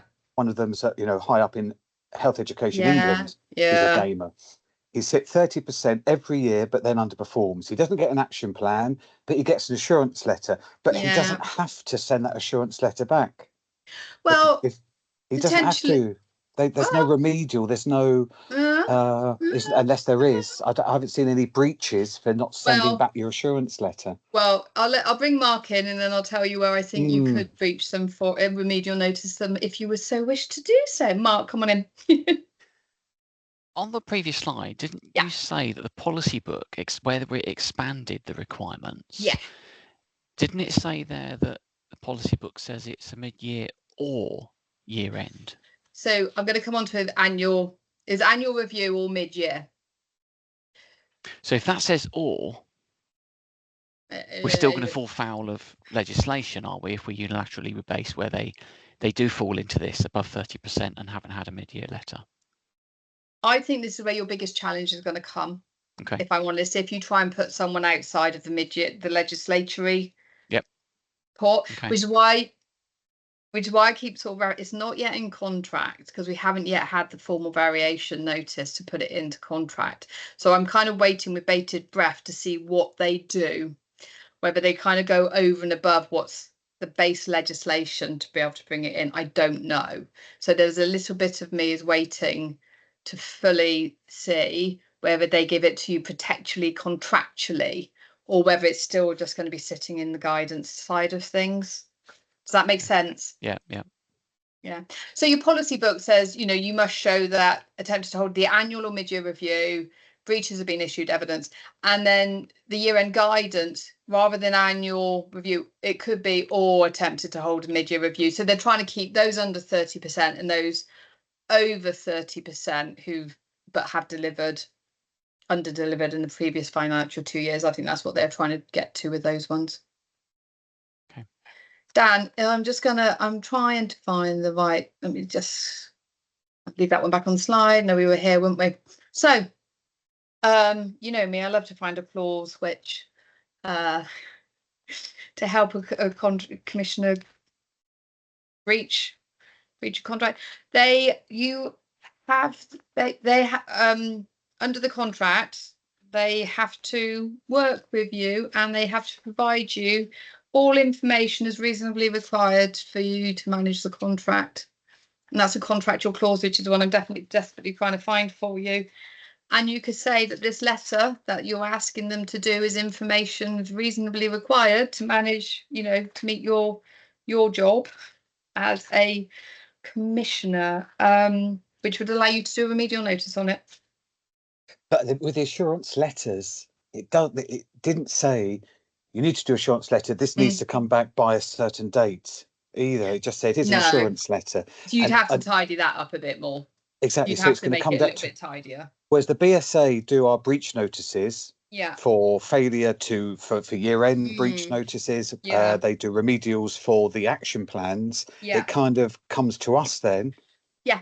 Yeah. So to keep the assurance letters under, but because the contractors haven't been given a deadline to complete an assurance letter.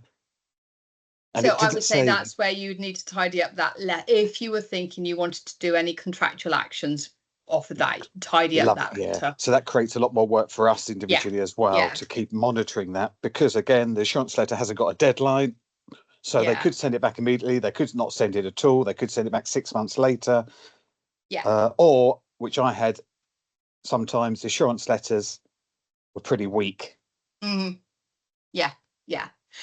But once you've got them, you can then make those decisions about whether, you can't formally withhold at that point because it's out of mid-year review. So no, you can't withhold over 30%. No, you can only withhold with an action. Yeah. Which is, I absolutely get why NHS England have tried to up this pot for you, and I think it's good, but I think potentially this is where, you know, Mark, you were saying about potential challenges. I think if you're using this pot, the over 30%, to try and include them at year end, and, you know, as part of this process, maybe one of your weaker areas may be more likely to be open to challenge. Saying that, NHS Resolution do look at the guidance document. They do look at the policy book and look to see what you're asked to do within that. So they do take it into account. It's a bit like what I talked about earlier, you know, that it all goes to the making of the contract. Ultimately, regs kind of trump a lot of things. So, you know, a contractor could say, well, no, you've used a criteria that's not within regulations. That would be potentially an argument they would make. Is it clause 211212 you're looking for, Wendy, in terms of provision of information? That would be the one. Because we have called on that previously when they've not responded to information requests. Yeah, it allows you to say, well, I've asked you for this information, and quite often when I've talked to people, I've said to them, you know, write it, be really specific, deadlines and things, and that actually failure to comply may lead to further action. You know, I think sometimes when we've got our troublemaking practices, sometimes you want to try right from the outset, try and put yourself in the strongest foot you can. Not all contractors are bad. I always say it. Not all contractors are bad. We just end up dealing with them, don't we? To take up more of our time. The last bit around the criteria that NHS England put in was invited to an annual review. And so when I saw that, I looked at, okay, so what do you mean by an annual review? Okay, so you go to the contract, and the contract does have information in there about an annual review. And what it says is that the Commissioner shall provide to the contractor an annual report relating to the contract. And it does go on to provide extra information, the SFEs in there. So this is about the, you know, contract value, delivery, performer delivery, MPE and things. So it doesn't really fit our year-end letter in its, you know, in its entirety. And it talks about shall arrange with the contractor an annual review of its performance. But it doesn't have anything more than that in the contract. And so far, your policy book has had nothing more formal in there around an annual review. You do now have this line in your year-end letters that have gone out, which is basically saying, oh, Commissioner, you know, yes, these are now, they're outside of tolerance, so they're under our 96%. We're going to invite you for an annual review. But it says no more than that. And your processes say no more than that. So this is something, if you want to use that cohort invited to an annual review, I think you're going to need to set what you think an annual review is. So is that your manual rebasing process? You know, what we talked about right at the start of the session. Or you decide you're not going to look at that as a criteria. As I said, things may become a bit clearer with any future contract variation or policy book update, but as we're standing with all of the documentation and the guidance that's out there, I can see nothing more than this, you know, these phrases around annual review. Do you do anything on a regular basis with your contractors? Other than sort of outside year end and mid years? We don't generally have the capacity to. Yeah. It's one of the nice to dos that's gone by the wayside. Yeah.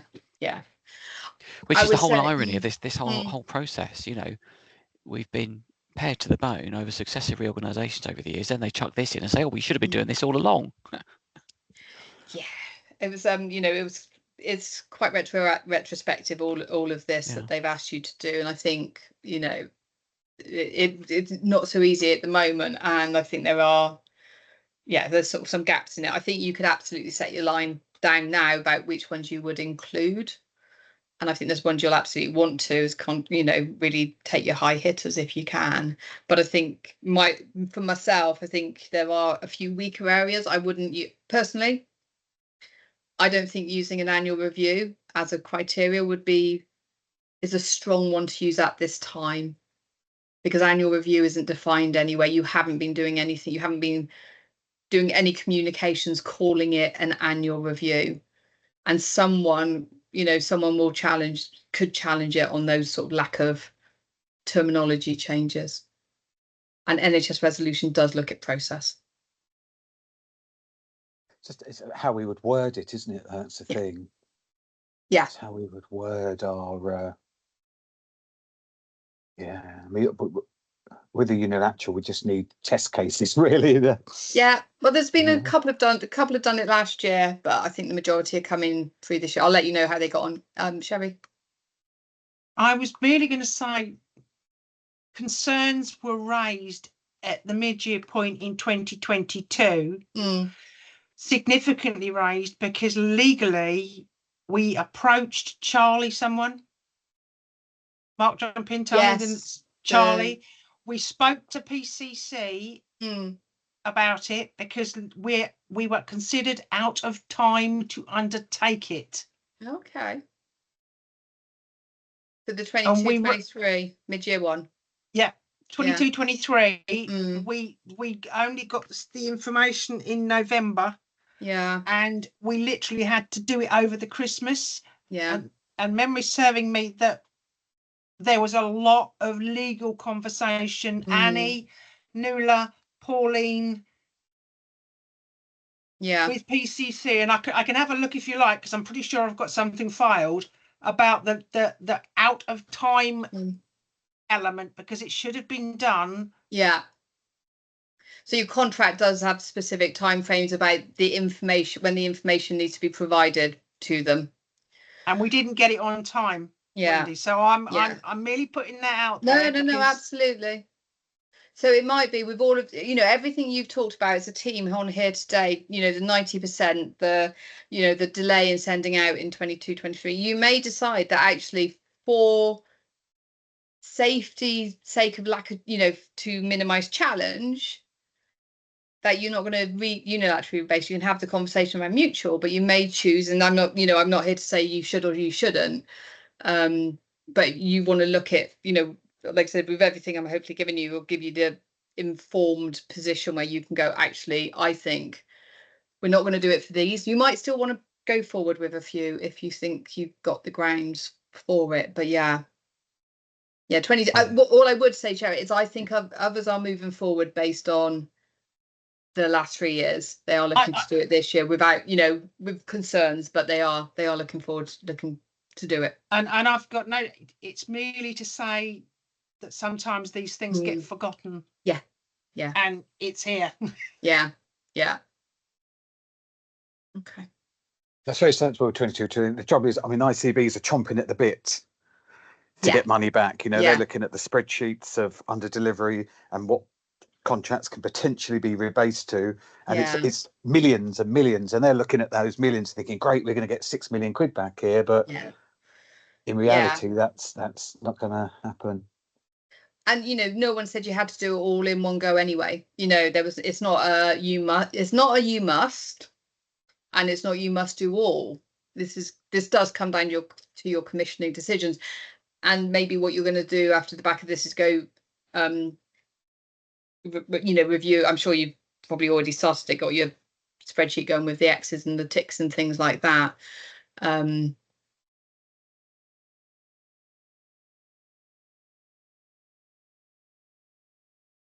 is that Adele? Sorry, when you open PCC, I'm like, that's not me, PCC. I'm looking at it here. Yeah. I must admit, I was desperately trying to rack my brains to say, what help desk query did I answer back in the day? So you're going to have to, from 22-23, you're going to have to think, actually, do I conclude it or not? Or do we just make sure 24-25 is really clean, and therefore next year we can do? You may want to take some at risk, though, if you think some are going to perform next year. They can challenge, doesn't mean, they would be able to challenge. I think it would. I don't quite know. I think the approach we'll take is one of, we've got our hit list for that first tranche. So we're going to try that. We've got to do the try and do it mutually anyway. That's all. That's the approach we want to take anyway, because it's always going to be better to do it mutually rather than enforce something and risk that bad feeling that will come out of it. So I think that's going to be the approach, is to try that in the first instance. And then it's going to be ICB's decision. They'll tell us what appetite for risk they've got when we set out, what we've got and the likelihood of it being challenged, I think. Yeah. Like I said, I think the legislatory basis is probably your strongest criteria to include, but I don't think, like say the out of time question may give you some pause for thought for 22-23. There was something else I wanted to say, then it's gone out of my mind. Okay. Oh, that was it. So what I think you might want to consider doing now with your mutually agreed letters. So I know you're given a template and it's not in there yet, but I kind of got a point on this at the end side. Now I don't know whether it would be red flag to a bull. You may want to start including lines in there now that if a mutually agreed position cannot be reached, then you will consider the right under the legislation to unilaterally rebase it. You may want to set out straight away that if you can get to a mutually agreed position, you're going to kind of be taking it forward anyway. They may, the benefit of a mutually agreed position is you may get to a better place. They may still have it slightly higher than they want, but you're still getting a good chunk of money back. So it's something you might want to start considering in those mutually agreed letters or anything that you do use that starting point of that conversation from.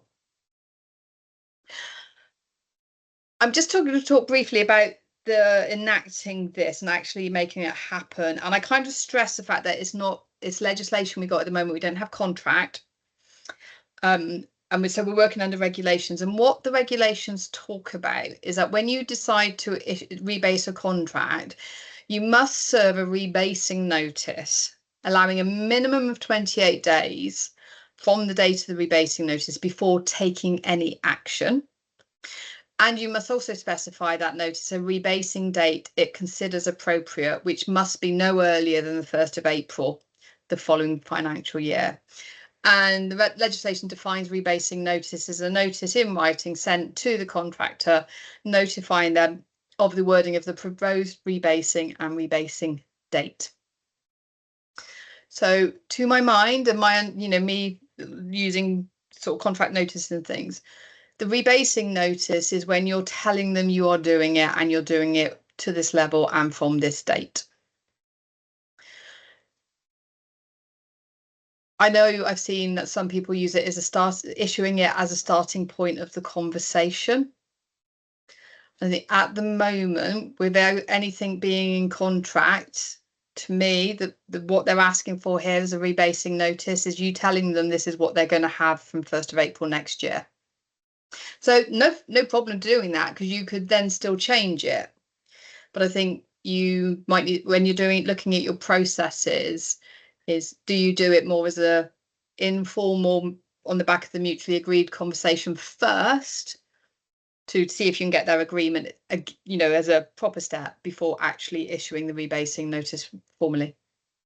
Because again, there's nothing in any of the policy books about issuing a rebasing notice and then having meetings or anything like that. That is completely quiet. So for yourselves, issuing the rebasing notice doesn't mean it's the start of the conversation. It can be the end point of the conversation. No national model is made available to you. We have worked with some ICBs on this. As it stands, you do need to be referencing regulations. I'm going to come on to this point. I've referenced it a few times about regulations versus contracts. You're going to want to give as much information as you can in that notice to defend your decision, to show that then why you can rebase them. So including all their evidence for inclusion, they're meeting the criteria, etc.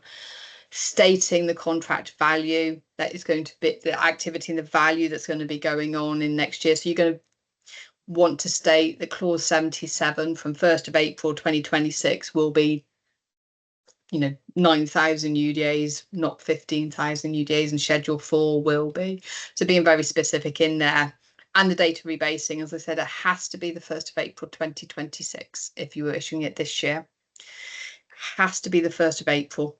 So if you're going to do any rebasing this year, get those notices out by the end of February. Then it will take effect by 1st of April. If you leave it any later than that, because you've got 28 days notice, it wouldn't actually take effect until the 1st of April 2027. So give yourself a very hard cut-off line about the last date you'll send a rebasing notice. You want to provide the dispute details. They do have the right to dispute this. Generally, they have the right to dispute notices that are issued. And actually, this is an imposed variation. So, this doesn't require the signatory of the contractor. You could ask for acknowledgement if you wanted to, much like you do an imposed variation for legislation. So yeah, there's not a model template of this. And when I spoke to NHS England Central team, there was no intention of them at that stage providing a model notice. So as I said, I have seen some out there. We've been working with a couple of ICBs on it as they have started this piece of work. Does that make sense about the rebasing notice? This is your formal notice of this is what you're going to be, their contract will look like from 1st of April next year. Anne.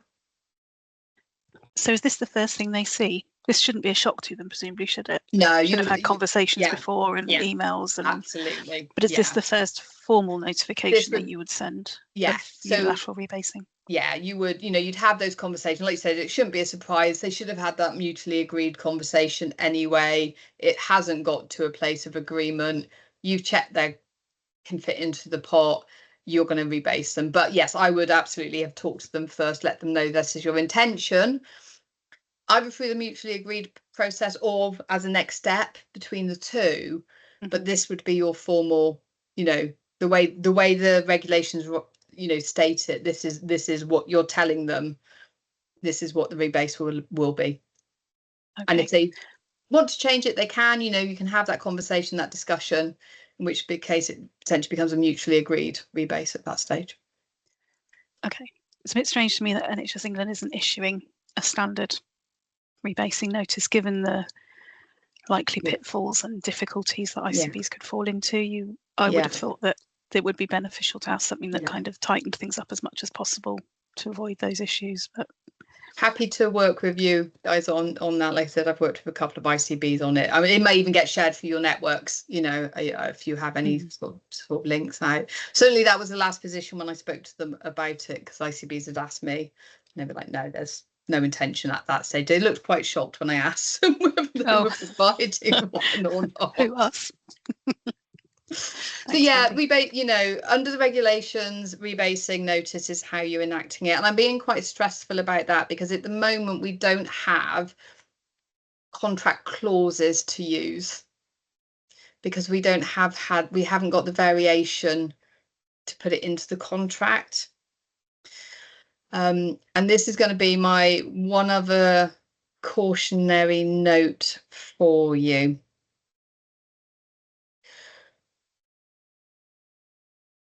And this will not stop your process doing what you're doing at all, because a lot of this should be by conversation in the first instance. And this, for me, one of the concerns if you issue your rebasing notice early.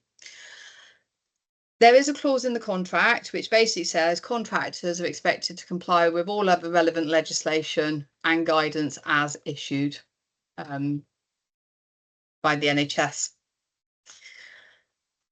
Then, so I've just noticed the point. It isn't once your process is in place, and once we're getting it, once you've got your lines in place, it will be okay. But I think this is our first year of doing it, so there is pain.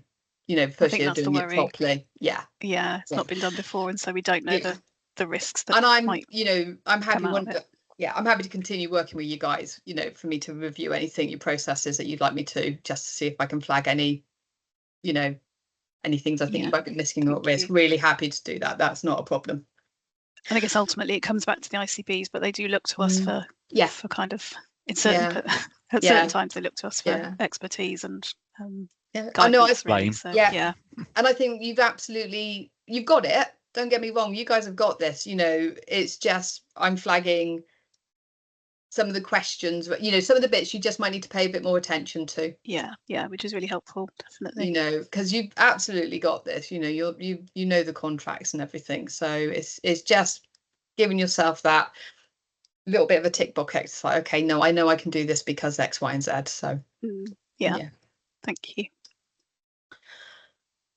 Yeah, so we've got this catch-all clause in the contract which says contractors have to comply with all legislation. And if you'd asked me a question, if you'd asked me when the legislation first came in, can we just take action on it? Yeah, because you have to. You know, you can, it's in regulations. This catch-all clause means they have to comply with it still. And this is why for a number of years, dental and eye care contracts didn't have those national variation models given on an annual basis. They were done as a catch-up exercise. So we had one in 2023, and then the previous one was 2018, and the previous one was 2013. Medical get them every year. We haven't had that. We've had it generally as a catch-up exercise. Now, there was a medical court case last year, and it had gone through NHS resolution. It had gone through resolution and then had actually gone on to the courts for final judgment. And what this is that there's within GP world, there's primary care networks, and there was legislation that was brought in around practices having to share finances with people around PCNs and things. I'm not a GP expert, but there was something about them having to work within the PCNs. One practice didn't. They didn't provide the information that they were meant to under the contract, and the commissioners breached them on it, and in the end ultimately ended up terminating the contract on the basis of this failure to meet these requirements that have been put into legislation. NHS resolution upheld that, but they challenged it at the court level. And what the courts said was that although the practice had been informed of the legislation, so they'd been made aware of the requirements that this was something they had to do, it hadn't been formally varied into the contract. And therefore the commissioner could not take contractual action, sort of stating clause numbers, etc., because there was nothing that they could tie it to. Whilst we have legislation, they were saying they couldn't terminate because it hadn't been imposed into that legislatory change hadn't been imposed into the variations. So my caveat on this for you is that currently there has been no national variation notice issued to bring this legislation in. You'll notice yet, because I had raised it with NHS England Central Team, and I believe one should be being issued to you in fairly short order, I am hoping, but that could be a DH summer. So we'll see where that is. Which is why I'm saying some of the bits I've been a bit woolly on for you, and I haven't been able to give you like black and white potentially, is because it may come out or not. I don't know. I don't know until I wouldn't want to predict what the variation notice is going to be saying. It could be very much just a lift from what the legislation isn't in. So for me, and I've said this a number of times now recently, don't stop. This doesn't stop your conversations. This doesn't stop you doing your mutual agreement conversations. It doesn't stop you indicating to them that you are looking to do a unilateral rebasing to them if you can't get to this mutually agreed position. My only recommendation is you do not send the rebasing notice yet, because that's kind of quoting just on regulations, not the contract. And I think to protect yourself, I think you might want to wait until the contract variation, those terms have been varied into the contract, to really put yourself on that footing. So you can absolutely have all the conversations and tell them, just don't actually issue that notice, as I've just indicated. Once the variation is in, then we can do it. Mark. Could that judgment be more about proportionality, though? as in termination is a pretty drastic and final course of action. Yeah. And so difficult to rely on without the clauses in the contract. Whereas what we're doing isn't, it's perfectly reversible. It's perfectly reversible. Whether someone would argue that removing my contract value by 80% is not significant. No, that's me being flippant, Mark. No. Yeah, that's the point though. Yeah. It's, I mean, this is the trouble now. We've got this legal precedent out there. But it's, even though you're removing that contract value, it's based on evidence that they can't achieve it, and they're having it removed every year anyway. Yeah. So I wonder whether a court would actually take a different judgment. That they may well I don't know, and I'm not suggesting we try. No. There was evidence that the contractor in the GP case had not provided requirements under the contract. They had not. They were asked to provide information, and they, specific information around finances, and they didn't, or provide some level of finances over, and didn't. So no, whether they would do something different or not, whether NHS resolution will look at things differently or not, I don't know. But if you want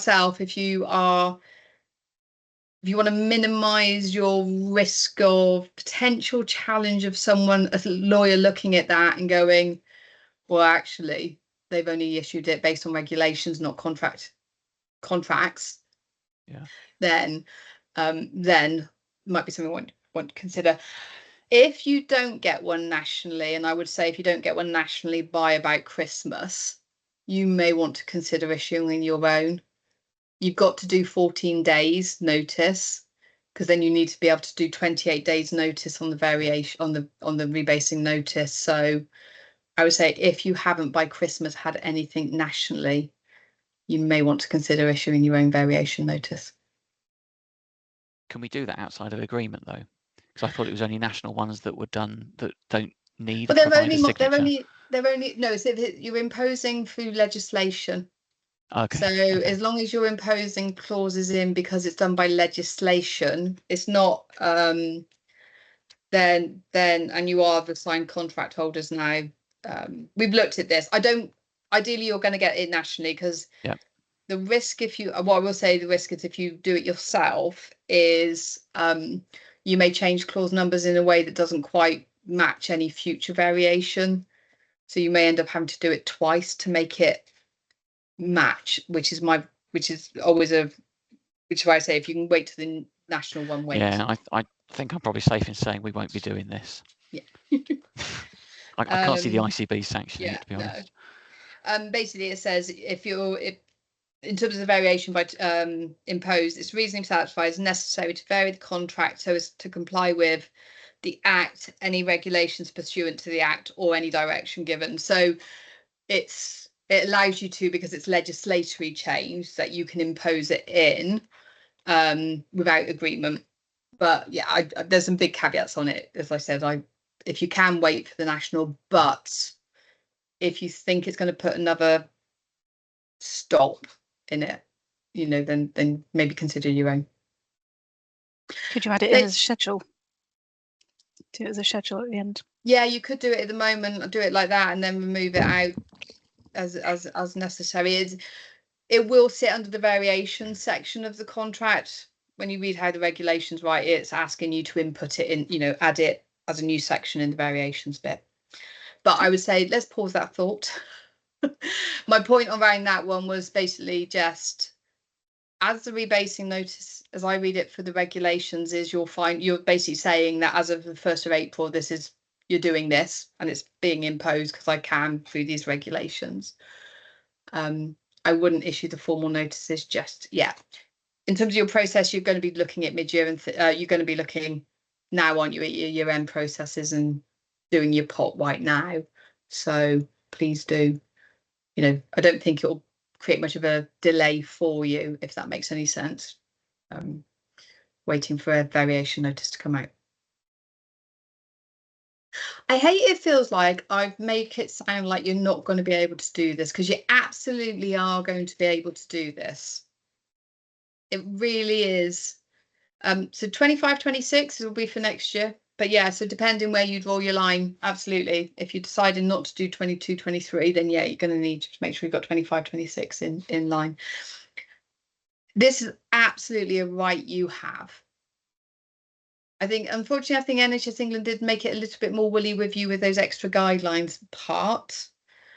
You absolutely can do this. It's going to be your right to do it. You can have all your conversations now. You can get all your processes in place now. You know, you can identify your pot. Be mindful just of those flags, you know, around what I said about, you know, what is mid-year review, what is mid-year review, where do you want to draw your line?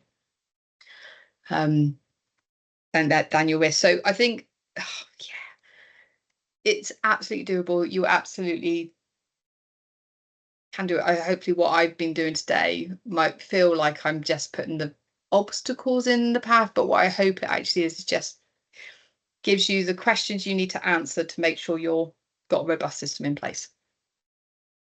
Does that make sense?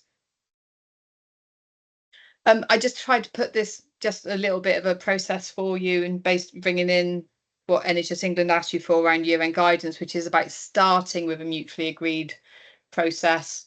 So the left-hand side is around mutually agreeing. Have you got it? Yeah, great. Where you don't, can you commence? And then you're checking against inclusion, informing them you're going to be doing it, and then that final position of issuing a rebasing notice. As I said, you might want to, even when you start in the mutually agreed position, to start letting them know now that you know, this would be your right to consider if you can't get to a mutually agreed position.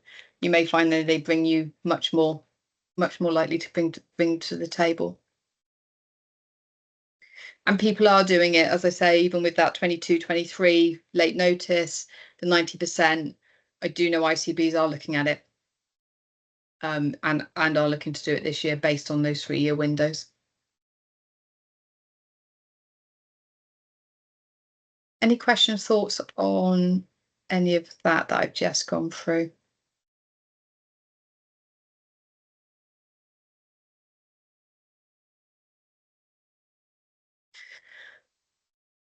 One of the last things I want to do before I bring in some scenarios, and that might will answer one of Mark's earlier questions, is we're likely, you know, you're going to be taking away a lot of money from some practices, some contractors. They are likely to dispute. You will get some who disputes. One of the regions who did do it last year, some just accepted it. They just went, yeah, you know, we know we've been underperforming. I'm accepting it. Some just then came back and wanted to do it as a mutual agreement rather than imposed.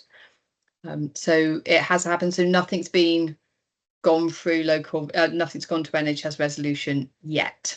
So we don't have any rulings on it. So, you know, that may well change this year, obviously, as people look to do this. We do have IDHs and the Boopers and the Rodricks.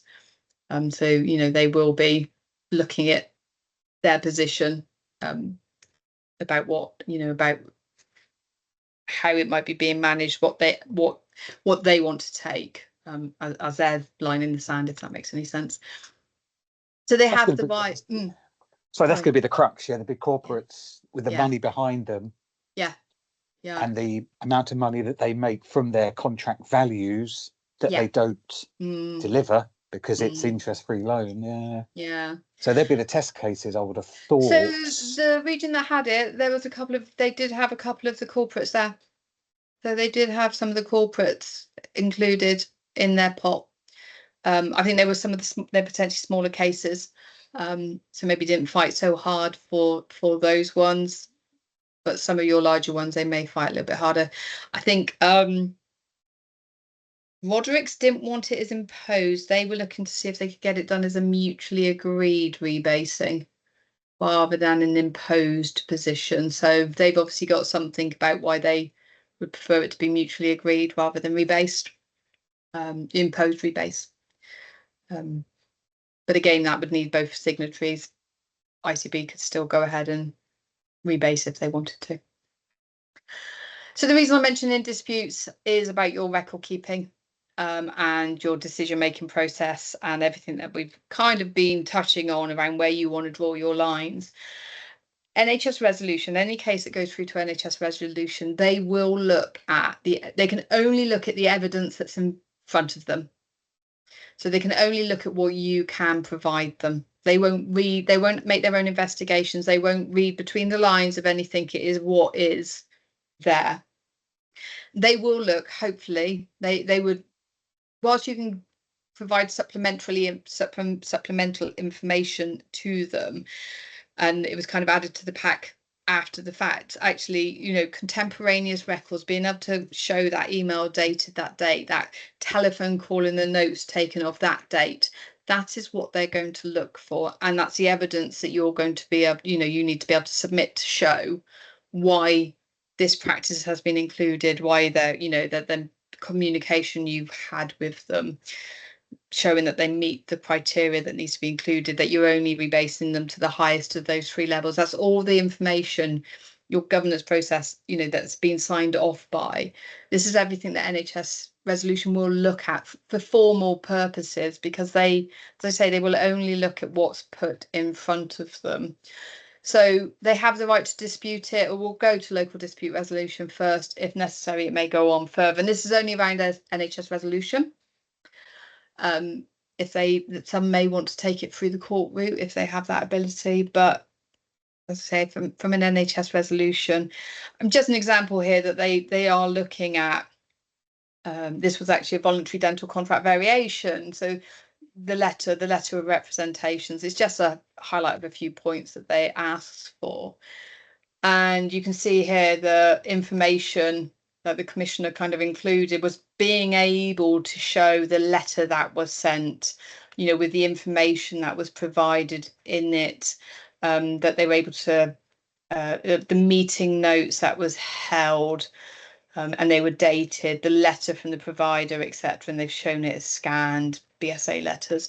So they've been able to show the evidence that they have for the decisions that they've made, you know, what they've based decisions on, why they've made the decisions, etc. So by providing as much information as they can, you're more likely to be able to get the commission adjudicator to, you know, be able to say, okay, yeah, you've done due process, you followed everything, here's my evidence, I can rule on your behalf because I can see what you've done. Because all processes do mean notices have been overturned. So I've got just a couple of examples here from dental. There was a breach, and these are 2 quotes from the contract from the adjudicator. It is entirely reasonable to expect that sufficient information is provided in the notice to enable the contractor to understand that the breach has occurred. They kind of just told them that they'd breached a clause. They didn't tell them why, you know, what evidence they had. And that meant that the adjudicator's ruling here was, whilst I've been provided with additional information as part of the application, including quite detailed information in relation to the financial issues, there is insufficient information in the termination note explaining on what basis that is satisfied about cumulative effect of the breaches. And therefore, on this basis, I find that the termination date dated 9th of September 2020 is invalid. So they had the right, you know, they had the right grounds, because they go on to say, yeah, we acknowledge that, but because it wasn't provided in that first instance, then it got overturned. And the same with this one, potentially with this. There were errors actually now in the notice. So again, they didn't tell them why, but also there's got to be a minimum of a 28 days notice when it's not for health, patient safety or material financial loss. It wasn't those grounds, and they terminated on an earlier 28 day. So again, the adjudicator said you had the right grounds and you made the right decision to terminate the contract, but because of failures in your process and your record keeping, and you're not being able to show, you know, show the evidence as part of that notice, then they overturned the decision. So adjudicators will look for the evidence of your decision, you know, your processes, your decision making, and the evidence that you have to back up your decisions. And then you need to make sure your notices are really clear. So that's just really what I wanted to highlight on disputes. You know, just while you're working this through, while you're getting in place, just, and this is true of any decision you make, as I said, don't ever be afraid of making a decision because of risk or challenge. Just always put yourself in the best place to defend your decision. Does that make sense? Okay. Okay. So the very oh yeah, so just a slide on that for you. So the last bit, just really what I wanted to go through today, is some scenarios for you. Mark, this is going to bring in your question. And I've also just realised I left the recording going during the comfort break. So whenever you get it shared with you, you're going to have a nice 10-minute break of silence in there. I just suddenly saw the notes going, pause the recording. Completely missed it. No, so one of the quite often questions we get is, well, when can I start rebasing again? You know, there's been I've done an agreement, but can I now rebase it going forward, etc. And there's a different position between recurrent rebasing and non-recurrent rebasing. So I've just got some scenarios to show you. I did speak to NHS England on this about when the clock starts again, because there was questions were being brought up about, well, what if they continue to underperform? And I think, Mark, you raised that. And if I'm honest, I don't think it had truly occurred to them that there would still be underperformance after the contract had been rebased. And I don't know whether they didn't think about this sharp drop off that Dan, you talked about. 3 years ago was quite good, 2 were quite low, but because you've had to rebase at the highest, that you know, they're still not meeting those rebased requirements. So I asked that question specifically. So a couple of scenarios for you here. This is you've had your 3 years, you potentially agreed at the end of those 3 years a mutual agreement or not, and you've imposed it, and basically your clock's going to restart. Next year they perform under their rebasing contract, that's year 0. The following year they've underperformed, that would now be our year 1. So we're starting the clock again. But then, you know, they continue to perform the following year, clock starts back again. So a real cut-off point is this 96%. So did they perform? Absolutely. Now, this was the one where people were asking the question. So we've had our 3 years, we've currently rebased or we've imposed that. The clock restarts. This is what NHS England have said, that actually once that, because of that criteria and legislation about it being a mutual agreed position hasn't been met, a permanent rebasing has not happened, that the clock restarts. So even if they underperform in year 4, it's year 1 again for purposes of rebasing. So if you have any concerns maybe about that drop off and you think they're still too high 3 years ago, you might want to consider, do you wait? Because if they do then perform with the guidance, it's only been, I mean, it was written to my, I had it. I don't know whether again anything extra is going to be put into policy books about it. No questions being raised. But yeah, once an agreed position has been, or an imposed position is there, the clock restarts. Which I know ain't great, because we know there's still going to be some that underperforms. And this is just to say, just to show really that you don't have to wait 3 years. Obviously, you know, mutually agreed positions can be done at any point. If the contractor requests it, you can go out as well. You don't have to wait. You know, you got your process for the policy book, but that doesn't mean you can't open those conversations at any point. So just showing here again, you know, they've had 1 year of underperformance. They've chosen to rebase, clock restarting, etc. same with that one. It's just really an example of those sort of decisions. So I know that isn't what you probably want to hear either. It wasn't what I wanted to hear. I really thought when I looked at the regulations, I thought there was an argument that you could let it, like the clock would not start again. It would be a continuation of like that year, that the restart on the right hand side on year 4. I really hope that could be year 4 again, if that made any sense, and like the cumulative consecutive years moved on. But NHS England said no, clock restarts.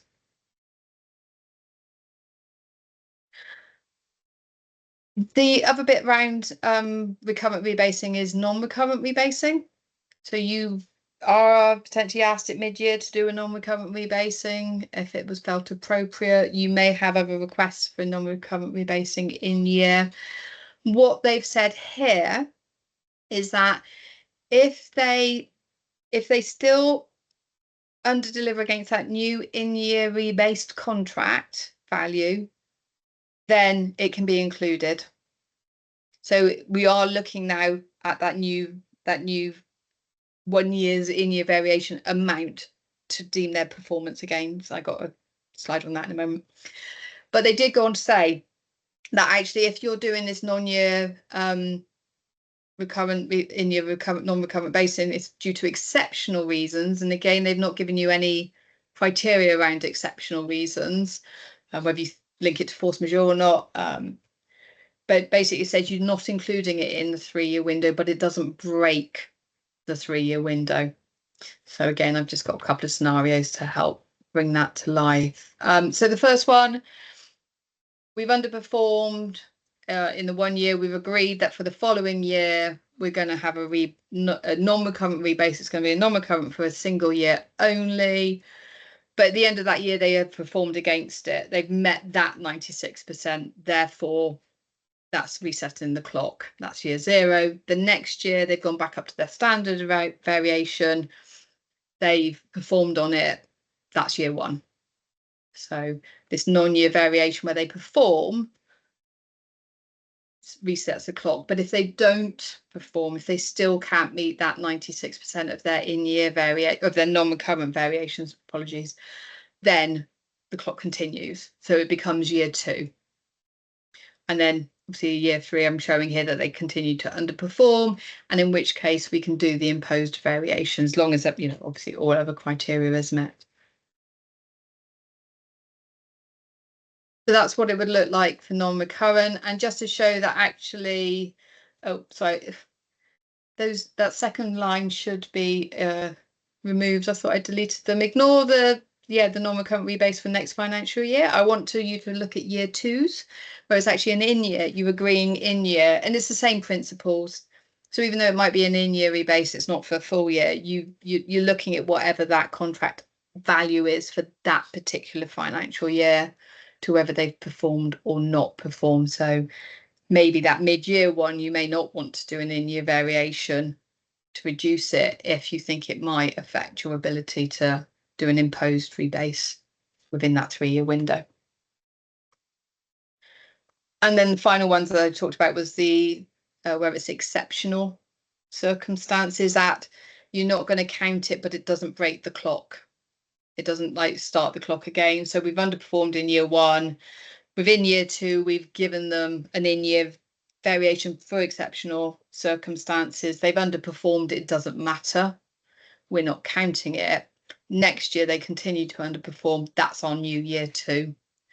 And that's the same if we've done that within a year, we've agreed it for a full financial year. So where it's non-recurrent for exceptional bases, then you're looking at a minimum of a 4-year window before you'd be able to rebase. Really, the last point is, as I said, it's untested. So I know at least one ICB that's tried it and did it, not for a huge amount, but they did do some just said, yeah, absolutely fine. Others entered into more of a conversation at that point. I think the more they know you're going to do it, the more likely are they going to come to the table and want to agree a position with you. Okay. that's kind of what I wanted to go through on today's session. I really want to, let's bring it back. How can we make it, I don't want to ask, do you feel confident doing this now?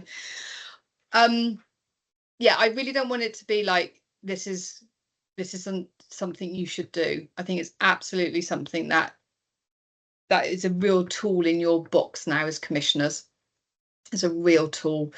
Just spend the time to get your processes in place, make your decisions so that you can go to the ICBs with that, you know, well, actually, why or why not you may not be able to do something, or why you are recommending something. I know obviously you'll be working with your ICBs, they want to reclaim monies, but you know, if you need to highlight the risk because of the mid-year process, from that information that you shared, Sherry, or your 90% you don't feel comfortable on that, then that's something you will, you know, this is your time to set that out and store, and then go, okay, but I know I can do this, this and this, and this is where I'm going to go forward. Does that make sense? It does, thank you. So do you have any last questions for me?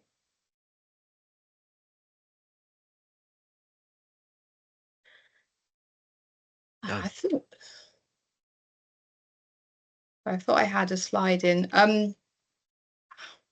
Yeah, Nick. Yeah. It all sounds very complicated. It is and it not. all sounds a bit risky. Yeah. But the thing is, unless the providers have had this training, they don't know that, do they? So I think there is a strength in the position that we've got. Yeah. And initially, from what you've been saying, Wendy, I don't know what others feel, but initially what we're doing is we're having a conversation with the providers, yeah, on the basis that unilateral rebasing is an option. Yeah. They don't necessarily know all the ins and outs of it, the strength of our position, whether we will actually exercise that option. And obviously, amongst all of that, we've got the appetite of the ICBs to take a rigorous approach or otherwise. It's going to be a little while until we get that national contract variation included. So from the advice you've given, is that we wouldn't want to do any unilateral rebasing until once that has been included into the contract.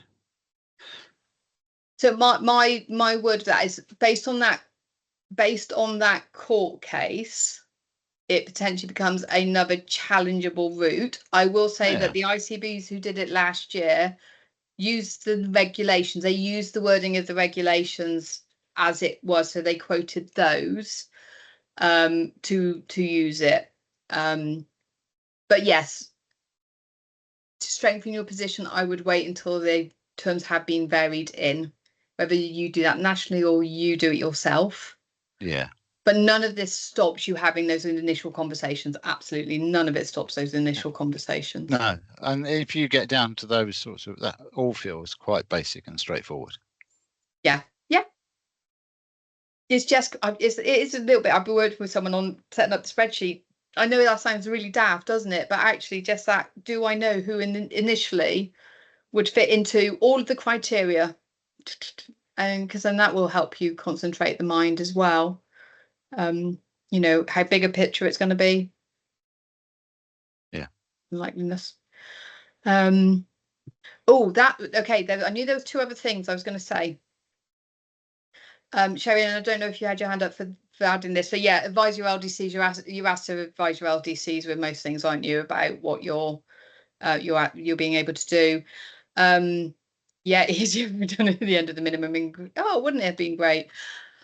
One of the questions that I got asked, and again, I did raise it with the central team, although I will say they did not put this one in writing to me, was someone asked about for year end 24-25 and the new patient premiums being converted into UDAs, and whether that was going to affect the getting them over 96% or not. So did that mean they fell out of the pot again? When I spoke to the central team, they stressed the wording in the legislation, which was that the activity provided under the contract. So they were very much stressing the actual dental care given, not the adjusted potential 96, you know, the potentialness to get it over 96%. So again, I'm really sorry, that's something else for you to consider. I don't know how many you'll have that switch over that. That could also cover the 22-23 year thing as well, couldn't it? Yeah. Because that was full of make-believe UDAs. Yeah. And then the other thing that we were talking with the central team the other week about the new contract reform. And obviously we know the proposal is, if it all gets put through, that we're going to have new care pathways which are going to be funded differently. So they're going to be pounds which are converted into UDAs. So the new 3 long care pathways are going to be 600 odd pounds converted into UDAs rather than the band 2 type things. And that means potentially practices are more likely to meet their 96% because we're going to be fairly recompensing them for the service they were doing. And their modelling apparently shows that would mean, or there is an expectation that contractors will start being able to meet this 96% within the next 2 years. That's, I know, I'm like, I poker face. But again, it just might concentrate your mind. Who do you want to get done? I mean, that would change the whole ball game later on. Yeah. I mean, those contract reforms are just ridiculous, half of them.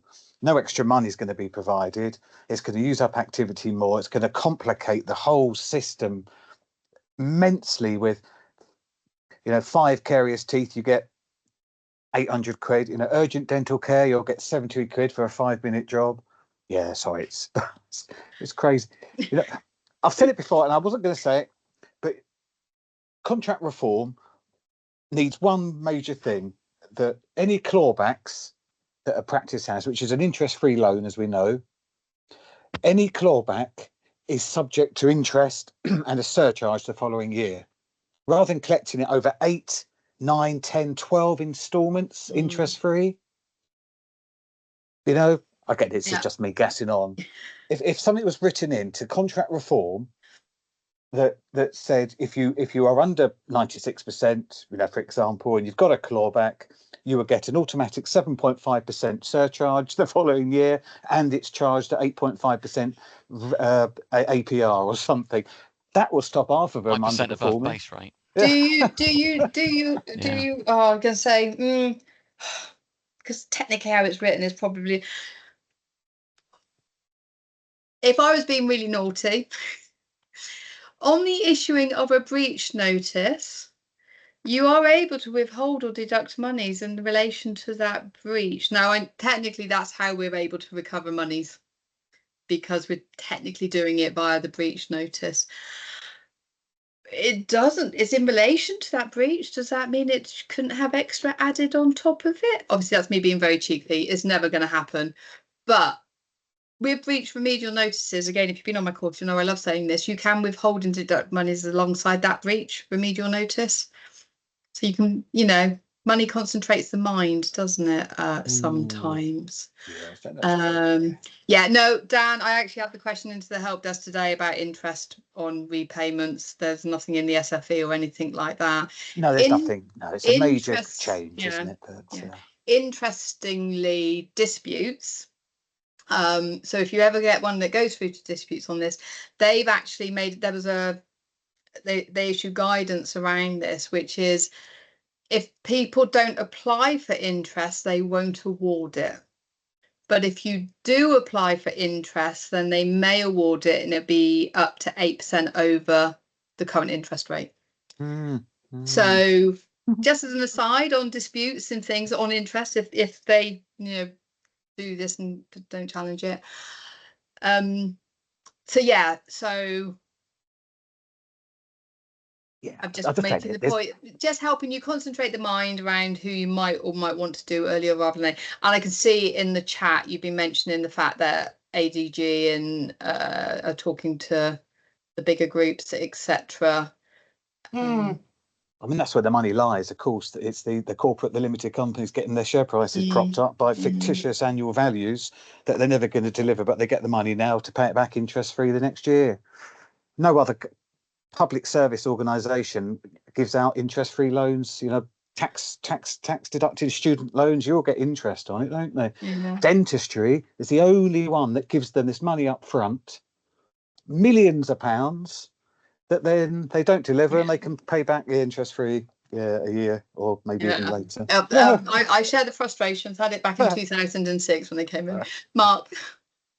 I was going to ask. LDCs. Yeah. We've got to notify the LDCs. Is there any particular format that should take? I mean, what exactly are they expecting us to say to them? We're going to be contract managing your, you know, your whatever they are. No, again, members. Nothing. I mean, yeah, let them know you're doing it. Obviously, I think at times you're asked to include them during kind of contract negotiations at times, but nothing I've seen means they should be involved. More that you are informing them it's an action, it's a process you're going through. But Sherry, is it Sherry who put it in? Sorry, whoever put it in. It's an advice note to the LDCs. Yeah. Okay. Yeah. Doesn't mean they say. I've got my hand up about ADGs. Come on in.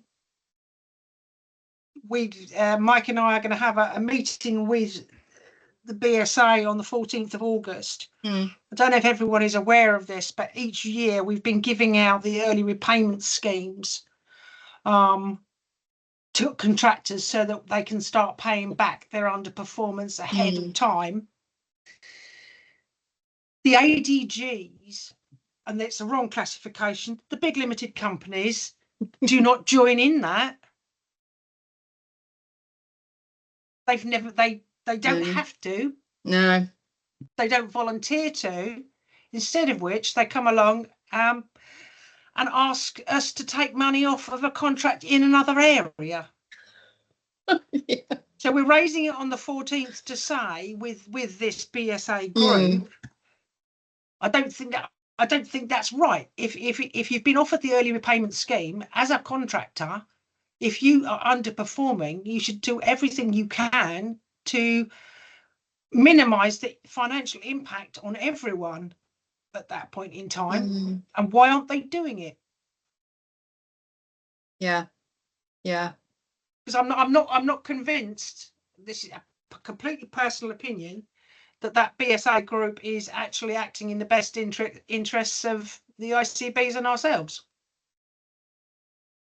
Yes, they're trying to get rid of £21 million worth of debt, but not necessarily in the right way. Yeah. Rodericks have come back since, Cherie, to ask if they can pay it over a longer period of time. So they didn't take up the early repayment scheme, but they want to pay it back over longer. And it is significant. It's significant. Yeah. Which is why this is a real tool in your toolbox. And I think, there are some things you do need to be aware of, like I said, and hopefully I've flagged those today so you can put your answers against them. Go, okay, this is what we're including and why, etc. So you've got your process in place. Hopefully means you can get your bigger boys sorted and reduced down as necessary, but doing it in a fairly and transparent way. So there is that, you are providing that consistent approach as well. You are asked to be open, fair and transparent, in actions, but you also have that right to choose and prioritize your contracts each year about which ones you'd want. I said, caveat, the government, the NHS England think your contracts will soon be being delivered fully. So if you have any concerns, you might want to think about who you really want to do early doors. Okay. I mentioned the help desk a couple of times through today's session. I hope you all know, but if you don't, you do have access to me and PCC via our help desks. I think you are probably all users on that. It's if you're not currently a registered user, when you go on there, it will ask you to drop a line to inquiries, and then they will set you up. But it's comes through to me, the team. Contractual queries. Wendy, can you check this rebasing notice for me? Have I missed anything from this spreadsheet that I think, you know, might need to be included in mid-year? Really, always really happy to work with you on any of your areas that you might have concerns of, even if it's to help you go to ADG group meetings, etc. and want to, yeah, just understand maybe a little bit more about something. Please do drop us the line. That's what we're there for. Okay. Well, if there is nothing else, please be positive at the end of this. It's a real tool you've got. Just a little bit of process and you're there. And as Nick says, it's not fair to say the big boys are going to be harder to do than the little ones. You know, it's everyone. And I guess the one last thing I'd say about that is this will feel personal for some of them. So actually go into those conversations, be ready to be resilient yourself, get your tools in place, because actually some of them could be quite negative with you.